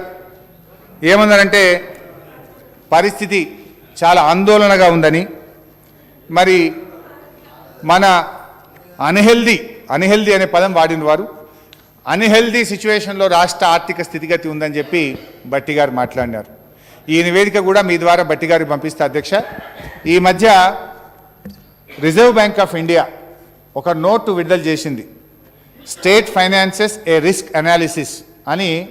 ఇది ఎప్పుడు ఇచ్చారంటే అధ్యక్ష, జూన్ 2022 లేటెస్ట్ జూన్ 2022 నాడు స్టేట్ ఫైనాన్సెస్ ఏ రిస్క్ అనాలిసిస్ అని రిజర్వ్ బ్యాంక్ ఆఫ్ ఇండియా ఈ నోట్ విడుదల చేసింది. ఈ నోట్లో వారు ఈ దేశంలో అతి ఎక్కువ అప్పుల్లో కూరుకుపోయిన రాష్ట్రాలు, కూరుకుపోవడమే కాకుండా అప్పులు చెల్లించలేని స్థితిలో వాళ్ళ ఫైనాన్సెస్ ఆందోళనకరంగా ఉన్నాయని చెప్పి ఒక 5 రాష్ట్రాల పేరును కేంద్ర ప్రభుత్వం అనాలిసిస్ చేసి చెప్పింది అధ్యక్ష. అందులో తెలంగాణ రాష్ట్రం పేరు లేదు. ఏ రాష్ట్రాలు ఉన్నాయంటే బీహార్, కేరళ, పంజాబ్, రాజస్థాన్, వెస్ట్ బెంగాల్. ఇలా 2 నిన్నటిదాకా, ఒకటి ఇప్పుడున్నది రాజస్థాన్, ఇంకోటి నిన్నటిదాకా కాంగ్రెస్ పరిపాలనలో ఉన్న పంజాబ్. అంటే మోస్ట్ వల్నరబుల్ స్టేట్స్, అంటే వాళ్ళ ఆర్థిక స్థితిగతులు చాలా ఆందోళనకరంగా ఉన్నాయని చెప్పి reserve bank of India June 2022 ఇచ్చిన నోట్లో 5 రాష్ట్రాల గురించి వాళ్ళు డీటెయిల్డ్ రిపోర్ట్ ఇచ్చారు. అందులో తెలంగాణ రాష్ట్రం లేదు. కానీ భట్టి గారు మాత్రం ఇక్కడ ఏదో జరిగిపోతుంది, చాలా ఆందోళనకరంగా ఉందని చెప్పేటువంటి ప్రయత్నం చేయడం, ఇది కేవలం ఒక స్లీపింగ్ రిమార్క్స్, ఉద్దేశపూర్వకంగా మాట్లాడినట్టుగానే నాకు అనిపిస్తూ ఉంది అధ్యక్ష. ఇకపోతే నాది ఇంకొక 45 మినిట్స్ ప్లీజ్, 45 మినిట్స్. బట్ అన్న, మీకు రాష్ట్ర ప్రజలకు కూడా మేము చెప్పాల్సిన బాధ్యత ఉంది. కొంతమంది ఏం చేస్తున్నారన్న, జాతీయ రహదారులు 1,00,000 కోట్లు ఇచ్చినామని చెప్తున్నారు. అది ఇప్పాలి కదండి, అంత ఇప్పుడు చాలా ఇప్పేది ఉన్నది. ఒక ఆయన రైల్వేలో 31,000 కోట్లు ఇచ్చినా అంటాడు. అసలు ఇచ్చింది ఎంత, కథ ఎంత, సారాంశం ఏంది అంత చెప్పాలి కదా నేను అధ్యక్ష. ఎటుపడితే ఆడ బయట మాట్లాడుతున్నారు, అసెంబ్లీలో మాట్లాడితే ఇది ఎందుకంటే శాంటిటీ ఉంటుంది. ఇక్కడ ఏం మాట్లాడినా కూడా వాస్తవాలు ఉంటాయి, రికార్డులకు పోతాయి, ప్రజలకు కూడా ఒక క్లారిటీ ఉంటుంది. చెట్ల కింద మరి ఎవరు పడితే వాళ్ళు ఏది పడితే అది మాట్లాడేటోళ్ళ గురించి మరి కొంత డీటెయిల్గా చెప్పాల్సిన బాధ్యత ఉంది మా మీద అధ్యక్ష. ఇలా పన్నులు కేంద్రం ఏదో రాష్ట్రానికి ఇస్తుంది, కేంద్ర ప్రభుత్వం ఏదో రాష్ట్రానికి అంత ఇస్తుంది. ఏమిస్తుంది అధ్యక్ష? వివరాలు అధ్యక్ష. ఈ రాష్ట్రం ఏర్పడినప్పటి నుంచి ఇప్పటి వరకు మన రాష్ట్రం నుంచి కేంద్ర ప్రభుత్వానికి పన్నుల రూపంలో ఇచ్చింది 3,65,797 కోట్ల అధ్యక్ష. కేంద్ర ప్రభుత్వం మన రాష్ట్రానికి తిరిగి ఇచ్చింది, అది షేర్ ఇన్ సెంట్రల్ ట్యాక్సెస్ డివాల్యూషన్గా మన హక్కుగా వచ్చేది కావచ్చు, సిఎస్ఎస్ కావచ్చు, బీఆర్జీఎఫ్ కావచ్చు, మొత్తంగా మనకు వచ్చింది 1,96,448 రూపాయలు. అంటే కేంద్రం మనకిచ్చింది అధ్యక్ష, మనం కేంద్రానికి ఇచ్చినాం అధ్యక్ష. ఇవాళ కేంద్రానికి ఈ రాష్ట్ర ప్రజలు కట్టి ఇచ్చింది ఎంత అంటే 1,69,349 కోట్ల అధ్యక్ష. అంటే ఈ రాష్ట్ర ప్రజలు ఇటు కేంద్రాన్ని, ఈ కేంద్రంతో పాటు దేశంలోని అనేక ఇతర రాష్ట్రాలను సాదుతున్న రాష్ట్రం తెలంగాణ రాష్ట్రం. కేంద్రం తెలంగాణకి ఇస్తలేదు, తెలంగాణ ప్రజలు కేంద్రానికి ఇస్తున్నారు. కేంద్రం ద్వారా ఈ దేశంలోని ఇతర రాష్ట్రాలకు నిధులు ఇస్తున్నారు మా తెలంగాణ ప్రజలు, ఈ తెలంగాణ రాష్ట్రం అని చెప్తా ఉన్నాను అధ్యక్ష. ప్రతి రూపాయిలో మనం కట్టిన పన్నుల్లో 53 పైసలు మనకొస్తే 47 పైసలు ఈ రాష్ట్రం ఈ కేంద్రానికి, ఈ దేశంలోని ఇతర రాష్ట్రాలకు ఇస్తున్నాం. ప్రతి రూపాయిలో మనము 47 పైసలు ఈ దేశంలో ద్వారా ప్రభుత్వం ద్వారా ఇతర రాష్ట్రాలకు ఇస్తున్నాం అనే విషయాన్ని మనం చేస్తున్నాం అధ్యక్ష. ఇవాళ రఘునందన్ గారు మాట్లాడుతూ వారు మాట అన్నారు, జీడిపి పెరిగిందా, సరే వారు కొన్ని విషయాలు మాట్లాడిండ్రు. వారు ఏమంటున్నారంటే అప్పులు ఎక్కువ చేసిండ్రు అంటున్నారు. నేను వారిని అడుగుతున్నా, సరే అప్పులు ఎవరు ఎక్కువ చేసిండ్రు అనేది, ఎవరు ప్రజల మీద ఎంత భారం మోపినరో చెప్తా అధ్యక్ష. ఆ చెప్పడానికంటే ముందు ఒక్క మాట చెప్పాలి అధ్యక్ష. ఈ రాష్ట్రానికి నిజంగా కేంద్ర ప్రభుత్వం నిష్పాక్షికంగా, మేమేమి ఫేవరిజం అడుగుతలేం, మా హక్కుగా మాకు రావాల్సిన డబ్బులు, న్యాయబద్ధంగా మాకు రావాల్సిన డబ్బులు ఇచ్చి ఉంటే ఇవాళ 1,00,000 కోట్ల రూపాయలు మనం అప్పు తీసుకోవాల్సిన అవసరం ఉండేది కాదు. నేను ఆ వివరాలు చెప్తా అధ్యక్ష. వారు వీలైతే మాట్లాడి ఆ 1,00,000 కోట్లు ఇప్పి మనం ఇప్పటికైనా ఒక దండేస్తాం రఘునందన్ గారికి, బీజేపీ పార్టీకి. ఈ సభ ద్వారా కృతజ్ఞతలు కూడా చెప్తా అధ్యక్ష. ఈ 1,00,000 కోట్లు ఇప్పి మనండి అధ్యక్ష. ఎఫ్ఆర్బిఎంలో ఇప్పుడు సడన్గా పెట్టిన కోతలు కోతలు పెడితే కేంద్రానికి కూడా పెట్టుకోవాలి. వాళ్ళకి మాత్రం పెట్టరు, రాష్ట్రానికి మాత్రం ఏకపక్షంగా పెట్టిండ్రు. పెడితే ప్రాస్పెక్టివ్గా పెట్టాలి, కానీ రెట్రాస్పెక్టివ్గా పెట్టిండ్రు. ఎఫ్ఆర్బిఎంలో ఏకపక్షంగా కేంద్ర ప్రభుత్వం పెట్టిన కోతల వల్ల ఈ సంవత్సరం 15,033 కోట్ల రూపాయలు మన బడ్జెట్లో ప్లాన్ చేసుకున్న దానికంటే తగ్గింది. నంబర్ 1. నంబర్ 2, విద్యుత్ సంస్కరణలు. విద్యుత్ సంస్కరణలు అంటే అధ్యక్ష 0.5% మనం వదులుకున్నాం. ఇప్పుడు వాళ్ళు అంటున్నారు కదా, బాయికాడ మీటర్లు అవసరం లేదు. అవసరం లేకపోతే మరి ఎందుకు ఆపింది? రాష్ట్రానికి 0.5% ఇచ్చేయచ్చు కదా. అక్కడ ఏం చెప్పిన ఫైనాన్స్ డిపార్ట్మెంట్ కంటే అండర్టేకింగ్ ప్రొఫార్మా వాళ్ళే రాసి పంపినరు. మేము బాయిల కాడ 100% మీటర్లు పెడతామని కింద సంతకం పెట్టి పంపుండ్రి, పంపితే 0.5% ఇస్తామన్నారు. మరి మీటర్లు వద్దని ఎక్కడ మేము చెప్పనే లేదంటున్నారు కదా, ఇచ్చేయండి మరి 0.5%. ఆ 0.5% ఇస్తే 6,104 కోట్ల రూపాయలు వస్తాయి. నంబర్ 2. నంబర్ 3, ఇందాక నేను చెప్పినట్టు 15వ ఆర్థిక సంఘం మనకు 2020-21లో రికమెండ్ చేసిన 894 కోట్లు ఇప్పించండి. 15వ ఆర్థిక సంఘం 2021-26 5 సంవత్సరాల కోసం వారు ఇచ్చిన రిపోర్ట్లో తెలంగాణకు 5,374 కోట్లు ఇవ్వమన్నారు. అది ఫైనాన్స్ కమిషన్ యొక్క జనరల్గా వాళ్ళ యొక్క రికమెండేషన్ అనేది ఏ ప్రభుత్వమైనా గతంలో శిరసా వహించింది. దాన్ని కూడా ఒప్పుకొని 5,374 కోట్లు ఇవ్వమనండి. 14వ ఆర్థిక సంఘం ద్వారా లోకల్ బాడీస్కి వచ్చే డ్యూస్ 817 కోట్లున్నాయి, ఇప్పించండి. పన్నుల్లో 42 అన్నారు, సరే జమ్మూ కాశ్మీర్ పోయినాక 41 అయింది. మరి రఘు గారు చెప్పారు మేము 41 ఇచ్చినామని. ఆ 41% వాటా ఇస్తే 33,712 కోట్లు రాష్ట్రానికి రావాలి. ఆ 33,712 కోట్లు ఇప్పించండి. విద్యుత్ బకాయిలు నిన్న గౌరవ ముఖ్యమంత్రి గారు సభలో చెప్పిండ్రు, ఆంధ్రప్రదేశ్ నుంచి 17,828 కోట్లు రాష్ట్రానికి రావాలి. దాన్ని రాష్ట్ర విభజన చట్టం హక్కుప్రగా మన రాష్ట్రానికి రావాల్సింది ఇప్పించండి. 2014-15లో మన రాష్ట్ర సిఎస్ఎస్ డబ్బులు తప్పుగా ఆంధ్రప్రదేశ్కు 495 కోట్లు ఇచ్చినారు, ఆ తిరిగి 495 కోట్లు ఇప్పించండి. మొన్న కూడా కేంద్ర ఆర్థిక మంత్రి గారి రాష్ట్రానికి వచ్చినప్పుడు మేము స్పెషల్ అసిస్టెన్స్ గ్రాంట్ కింద 1,350 కోట్లు తెలంగాణకి ఇచ్చినామని చెప్పిండ్రు, ₹1 రాలేదు. ఆ 1,350 కోట్లు ఇప్పించండి. నీతి ఆయోగ్ సిఫార్సు చేసినట్టు మిషన్ కాకతీయకు 19,205 కోట్లు, మిషన్ భగీరథకు 19,205 కోట్లు, మిషన్ కాకతీయకు 5,000 కోట్ల రూపాయలు ఇప్పించండి. ఈ మొత్తం కలిపితే తెలంగాణకు రావాల్సిన డబ్బు 1,05,812 కోట్ల రూపాయలు అధ్యక్ష. నేను అంటున్నా అధ్యక్ష, ఈ 1,05,812 కోట్లు మన వాటాగా, మన హక్కుగా, నీతి ఆయోగ్ రికమెండేషన్గా 42% వాటాలో భాగంగా ఇచ్చి ఉంటే 1,05,000 కోట్ల రూపాయలు ఈ రాష్ట్రానికి ఆదా అయి ఉండేది కదా. ఈ రాష్ట్రానికి 1,05,000 కోట్లు ఇవాళ మిగులు ఉండేది కదా అధ్యక్ష. దీనికి కారణం కేంద్ర ప్రభుత్వం కాదా? ఇప్పుడు కేంద్రానికి తెలంగాణ ఇస్తుందా, కేంద్రం తెలంగాణకి ఇస్తుందా? ఒకసారి చెప్పండి. ఇవన్నీ కూడా గొంతమ్మ కోరికలు కావు. This is the right of Telangana people. ఇది మన హక్కుగా రావాల్సిన డబ్బు ఇవ్వకుండా కేంద్ర ప్రభుత్వం మనకు చేస్తున్నటువంటి అన్యాయం అధ్యక్ష.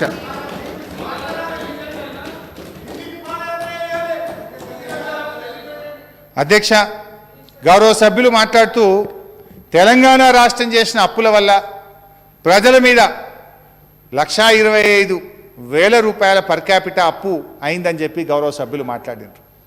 అయితే అధ్యక్ష, అది కొంచెం అది బీజేపీ పార్టీ దనబోయి కేంద్ర ప్రభుత్వం దనబోయి రాష్ట్ర ప్రభుత్వం అన్నట్టున్నారు, తడబడ్డట్టు అనిపించింది. I want to correct it sir. అయితే కేంద్ర ప్రభుత్వం ఈరోజు ఈ దేశంలో చేసిన అప్పు అధ్యక్ష 1,52,17,910 కోట్లు. ఇలా కేంద్ర ప్రభుత్వం ఈ దేశం మొత్తం మన మీద ఉన్న అప్పు ఎంత అంటే 1,52,17,910 కోట్లు. దీన్ని క్యాలిక్యులేట్ చేస్తే ఈ దేశంలో ఉండే ప్రతి పౌరుడి మీద 1,25,679 రూపాయల అప్పు కేంద్ర ప్రభుత్వం ఉంది. కానీ వారు ఏమన్నారంటే 1,25,000 తెలంగాణ ఉందని చెప్పింది. వాస్తవానికి తెలంగాణ అప్పు ఎంతంటే అధ్యక్ష 3,29,980 కోట్ల అధ్యక్ష. దీన్ని క్యాలిక్యులేట్ చేస్తే 94,272 రూపాయలు అధ్యక్ష. కానీ వారు కేంద్రం అప్పును రాష్ట్రం యొక్క పర్ క్యాపిటా అప్పుగా చెప్పేటువంటి ప్రయత్నం గౌరవ సభ్యులు చేయడం జరిగింది అధ్యక్ష. అధ్యక్ష,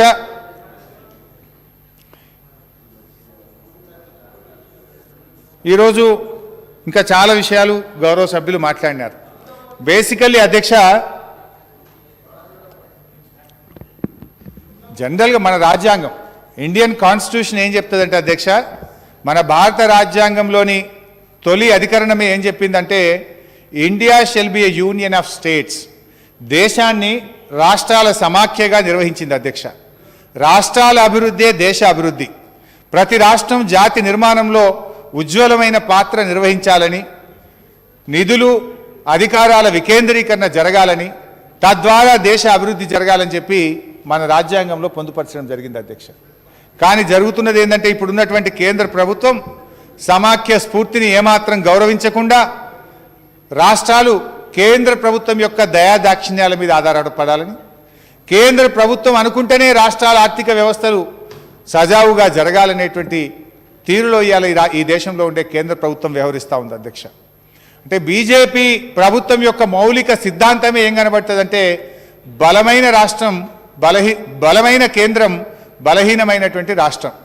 ఇది ఈ సిద్ధాంతాన్ని ఇలా కేంద్ర ప్రభుత్వం మన దేశంలో అమలు చేసేటువంటి ప్రయత్నం చేస్తుంది అధ్యక్ష.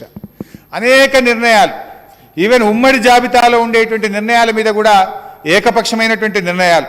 ఉదాహరణకు రైతు వ్యతిరేక చట్టాలు కానీ, విద్యుత్ సంస్కరణలు కానీ, ఎఫ్ఆర్బిఎం చట్టంలో మార్పులు కానీ, ఈరోజు ఐఏఎస్ అధికారులను రాష్ట్రం యొక్క కాన్సెంట్ లేకుండా మేము ఇష్టం వచ్చినట్టు వాళ్ళని తీసుకొని పోతామని తెచ్చేటువంటి చట్టాలు కానీ, ఇట్లా అనేక రకాలైనటువంటి ఏకపక్షమైనటువంటి నిర్ణయాలు ఇవాళ కేంద్ర ప్రభుత్వం చేస్తుంది అధ్యక్ష.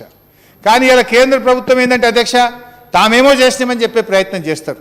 ఇవాళ టీఆర్ఎస్ ప్రభుత్వం ఏం చేసిందో, కేంద్ర ప్రభుత్వం ఏం చేసిందో ఇలా ప్రజల ముందు అధ్యక్ష. ఒక 3 ముక్కల్లో ఇలా తెలంగాణ ప్రభుత్వం యొక్క 8 ఏళ్ల సారాంశాన్ని 3 మాటల్లో చెప్పాలంటే అధ్యక్ష, సఫలం, సంక్షేమం, సామరస్యం. ఇది తెలంగాణ ప్రభుత్వం 8 ఏళ్ల పరిపాలన యొక్క తీరు అధ్యక్ష. అదే బీజేపీ పరిపాలన, బీజేపీ పాలనలోని 8 ఏళ్ల పరిపాలన సారాంశం చెప్పాలంటే విఫలం, విషం, విద్వేషం.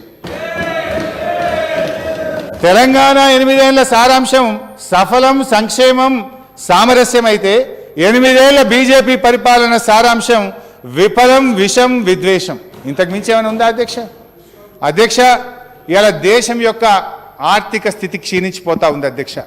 మన్మోహన్ సింగ్ గారు ప్రధానమంత్రిగా ఉన్నప్పుడు ఈ దేశం యొక్క వృద్ధి రేటు 8.2% ఉంటే ఈనాడు ఈ దేశం యొక్క వృద్ధి రేటు 5.3% పడిపోయింది.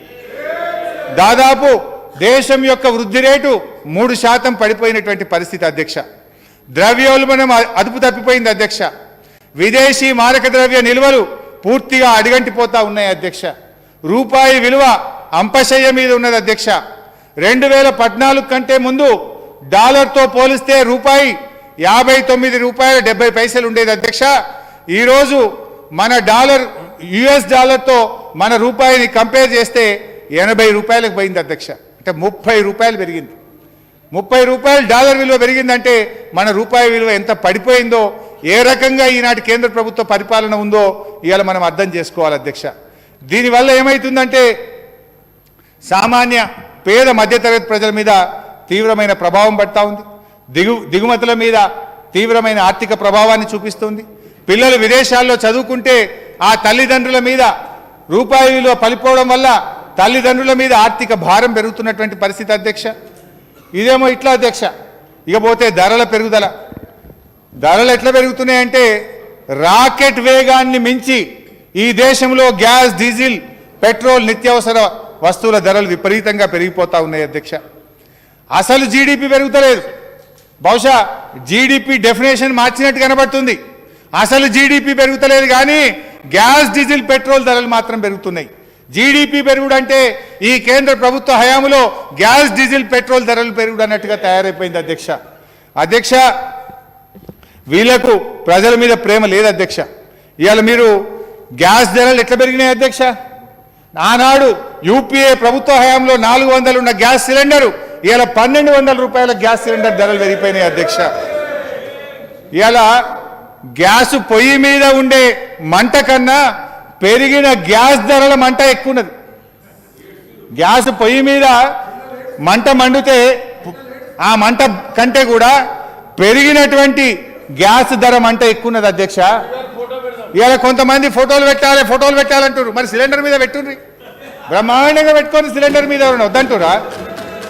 ఎవరు వద్దంటున్నారు? ఆడ ఫోటో పెట్టు, ఈడ ఫోటో పెట్టు అంటున్నారు. పెరిగిన గ్యాస్ సిలిండర్ ధర కూడా మా పుణ్యమే అని బ్రహ్మాండంగా ఫోటోలు పెట్టుకోండి. ఇంటింటికి పోతుంది ఆ ధర, ఇంటింటికి పోతుంది. మీ ఫోటో వద్దంటున్నా, మా పెట్టుకోండి. మీరు పెట్టమంటే మేము పెడతాం. పెట్రోల్ బంకుల కాడ పెట్టుకోండి. ఇవాళ ప్రపంచంలో అధ్యక్ష బాగా తగ్గుతున్నాయి, అంతర్జాతీయంగా క్రూడ్ ఆయిల్ ధరలు బాగా తగ్గుతున్నాయి. కానీ మన దేశంలో మాత్రం పెట్రోల్ డీజిల్ ధరలు తగ్గినటువంటి పరిస్థితి లేదు అధ్యక్ష. ప్రతి ఇండెక్స్లో ఏ రంగంలో చూసినా కూడా ఇవాళ దేశం తగ్గిపోతున్నటువంటి పరిస్థితి అధ్యక్ష. గ్లోబల్ ఎన్విరాన్మెంట్ ఇండెక్స్లో 180వ స్థానం అధ్యక్ష.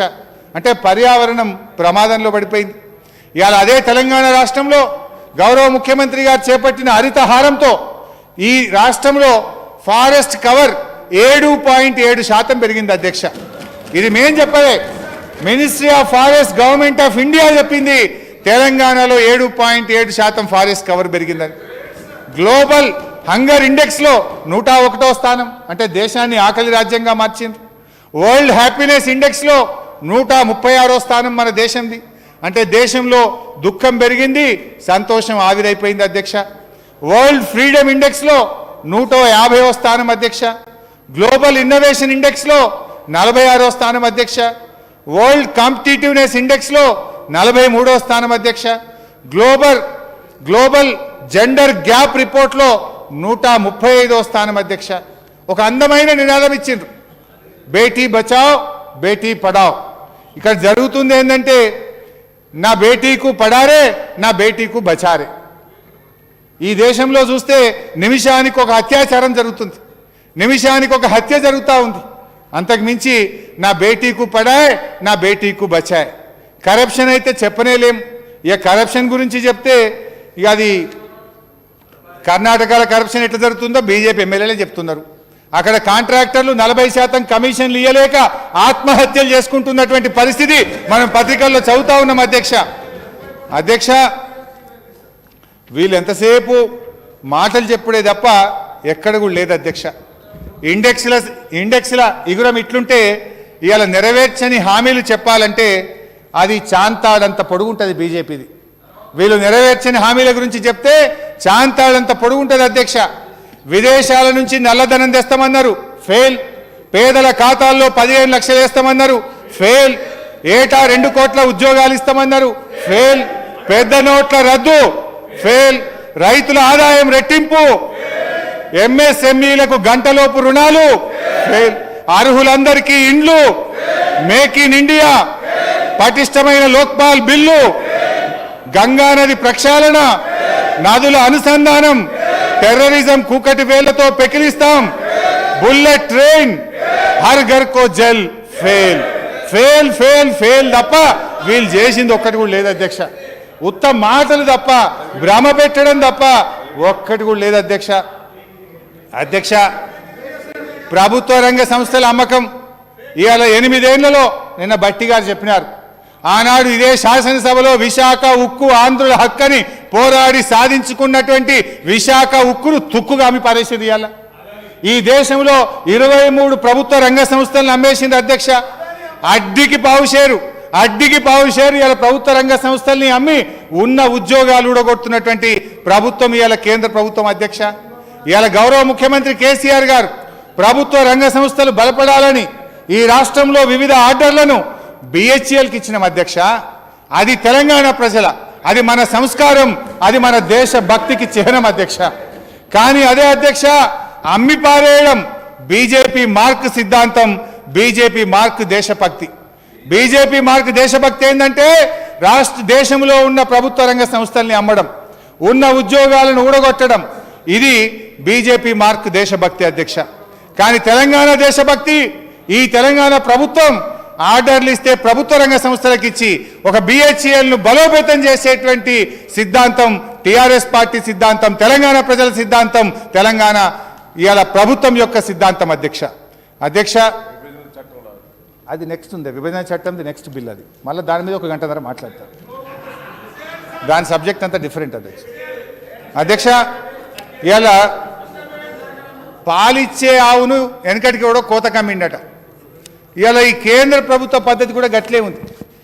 ఇవాళ ఎల్ఐసి అనేది దేశానికే బీమా సంస్కృతి నేర్పిన ప్రపంచంలోనే అతిపెద్ద బీమా సంస్థ మన ఎల్ఐసి, మన గర్వకారణం.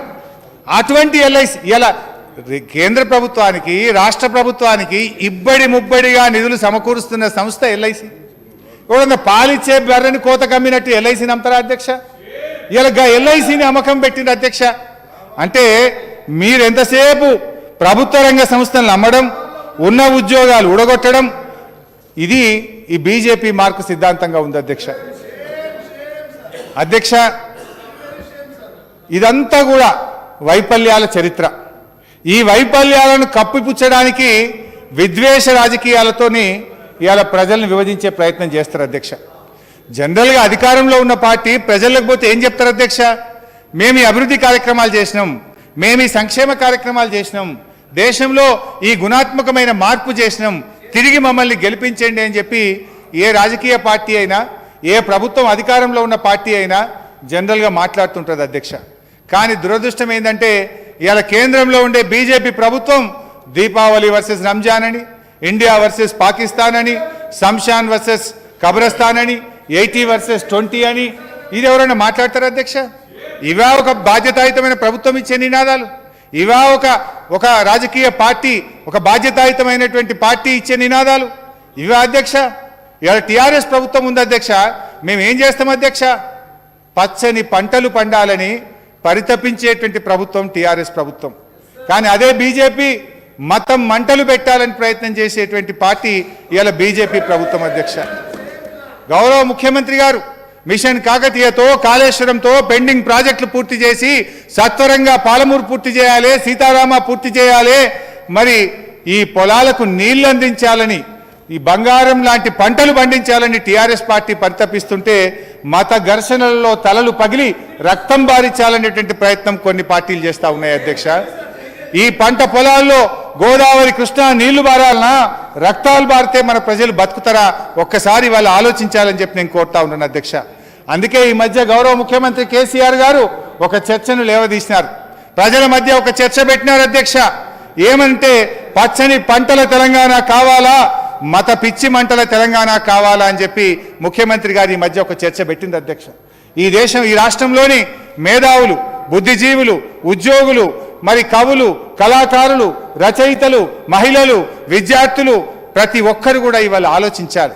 ఈ రాష్ట్రం ఎట్లా అభివృద్ధి జరగాలి, ఎటువైపు వెళ్ళాలి, ఇవాళ పచ్చని పంటలు పండే తెలంగాణ కావాలా, శాంతి భద్రతతో బాయి బాయి అని అన్నదమ్ముల్లాగా కలిసిమెలిసి ఉండే తెలంగాణ కావాలా, ఇవాళ మన నిధులు స్వంత నిధుల వృద్ధి రేటులో నంబర్ 1గా ఉండే ఈ తెలంగాణ ఈ రకంగా ముందు ఉండాలన్నా, మరి మత విద్వేషాలతో ఈ రాష్ట్రం ఆర్థికంగా వెనుకబడాలన్నా, మరి ఇవాళ ఈ రాష్ట్రంలోని ప్రజలందరూ కూడా ఆలోచించాలని మీ ద్వారా నేను గౌరవ సభ్యుల్ని కోరుతా ఉన్నాను అధ్యక్ష.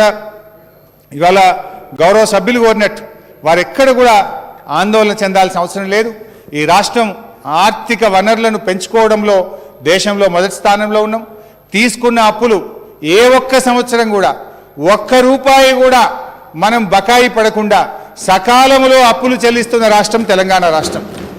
ఏ ఒక్క సంస్థకు కూడా తీసుకున్న అప్పులు సకాలంలో కట్టకుండా మనం వాయిదా ఒక్కరోజు కూడా పెట్టినటువంటి ప్రభుత్వం కాదు అధ్యక్ష. అంటే we are well within our limits. మనం బ్రహ్మాండంగా ఇలా సత్వర ఫలితాలు ఇచ్చినాం. ప్రాజెక్టులు మిషన్ భగీరథ త్వరితగతిన పూర్తి చేసుకోవడం వల్ల అధ్యక్ష మనం ఖర్చును బాగా తగ్గించాం, ప్రజలకు వెంటనే ఫలితాలు ఇచ్చాం. ఆ ఫలితమే జీడిపి పెరుగుదల, తలసరి ఆదాయ పెరుగుదల, ప్రజల యొక్క జీవన స్థితిగతుల్లో మెరుగుదల. ఇలా ఫ్లోరైడ్ తగ్గి ఇలా బ్రహ్మాండంగా ప్రజలు చక్కగా శుద్ధి చేసిన తాగునీరు తాగుతున్నారు. ఇంతకుముందు వర్షాకాలం వచ్చిందంటే సీజనల్ డిసీజెస్తో ఖమ్మం జిల్లాలో, ఆదిలాబాద్ జిల్లాలో అంటు రోగాలతో ప్రజలు మొత్తం కూడా చనిపోయేటువంటి పరిస్థితి ఉండేది. ఇవాళ అటువంటి పరిస్థితులు లేవు అధ్యక్ష. ఇవాళ సీజనల్ డిసీజెస్ను మిషన్ భగీరథ వల్ల, పల్లె ప్రగతి వల్ల, పట్టణ ప్రగతి వల్ల చాలా వరకు సీజనల్ డిసీజెస్ను మనం తగ్గించుకోగలిగినామనేటువంటి విషయాన్ని గౌరవ సభ్యులకు తెలియజేస్తున్నాం. అంటే మనం తీసుకున్న ప్రతి పైసా ప్రతి రూపాయి కూడా సద్వినియోగమైంది, ఈ రాష్ట్ర అభివృద్ధికి దోహదపడ్డది, ఈ రాష్ట్రంలో ప్రజల జీవన ప్రమాణాలు మెరుగుపడడానికి ఉపయోగపడ్డాయి. కానీ దురదృష్టవశాత్తు కేంద్ర ప్రభుత్వం మాత్రం FRBM చట్టం అమలులో ఈ రాష్ట్రానికి అన్యాయం చేస్తుంది, రాష్ట్రాలు బలహీనపడే విధంగా వ్యవహరిస్తూ ఉంది, ద్వంద్వ నీతిని అవలంబిస్తూ ఉంది, తనకో నీతి రాష్ట్రాలకో నీతి అన్నట్టు వ్యవహరిస్తూ ఉంది. కేంద్రం చేస్తే ఒప్పు, రాష్ట్రాలు చేస్తే తప్పు అనేటువంటి రీతిలో వ్యవహరిస్తూ ఉందనేటువంటి విషయాన్ని మీ ద్వారా గౌరవ సభ్యులకు తెలియజేస్తూ నాకు ఈ అవకాశం ఇచ్చినందుకు మీకు ధన్యవాదాలు అధ్యక్షుడు.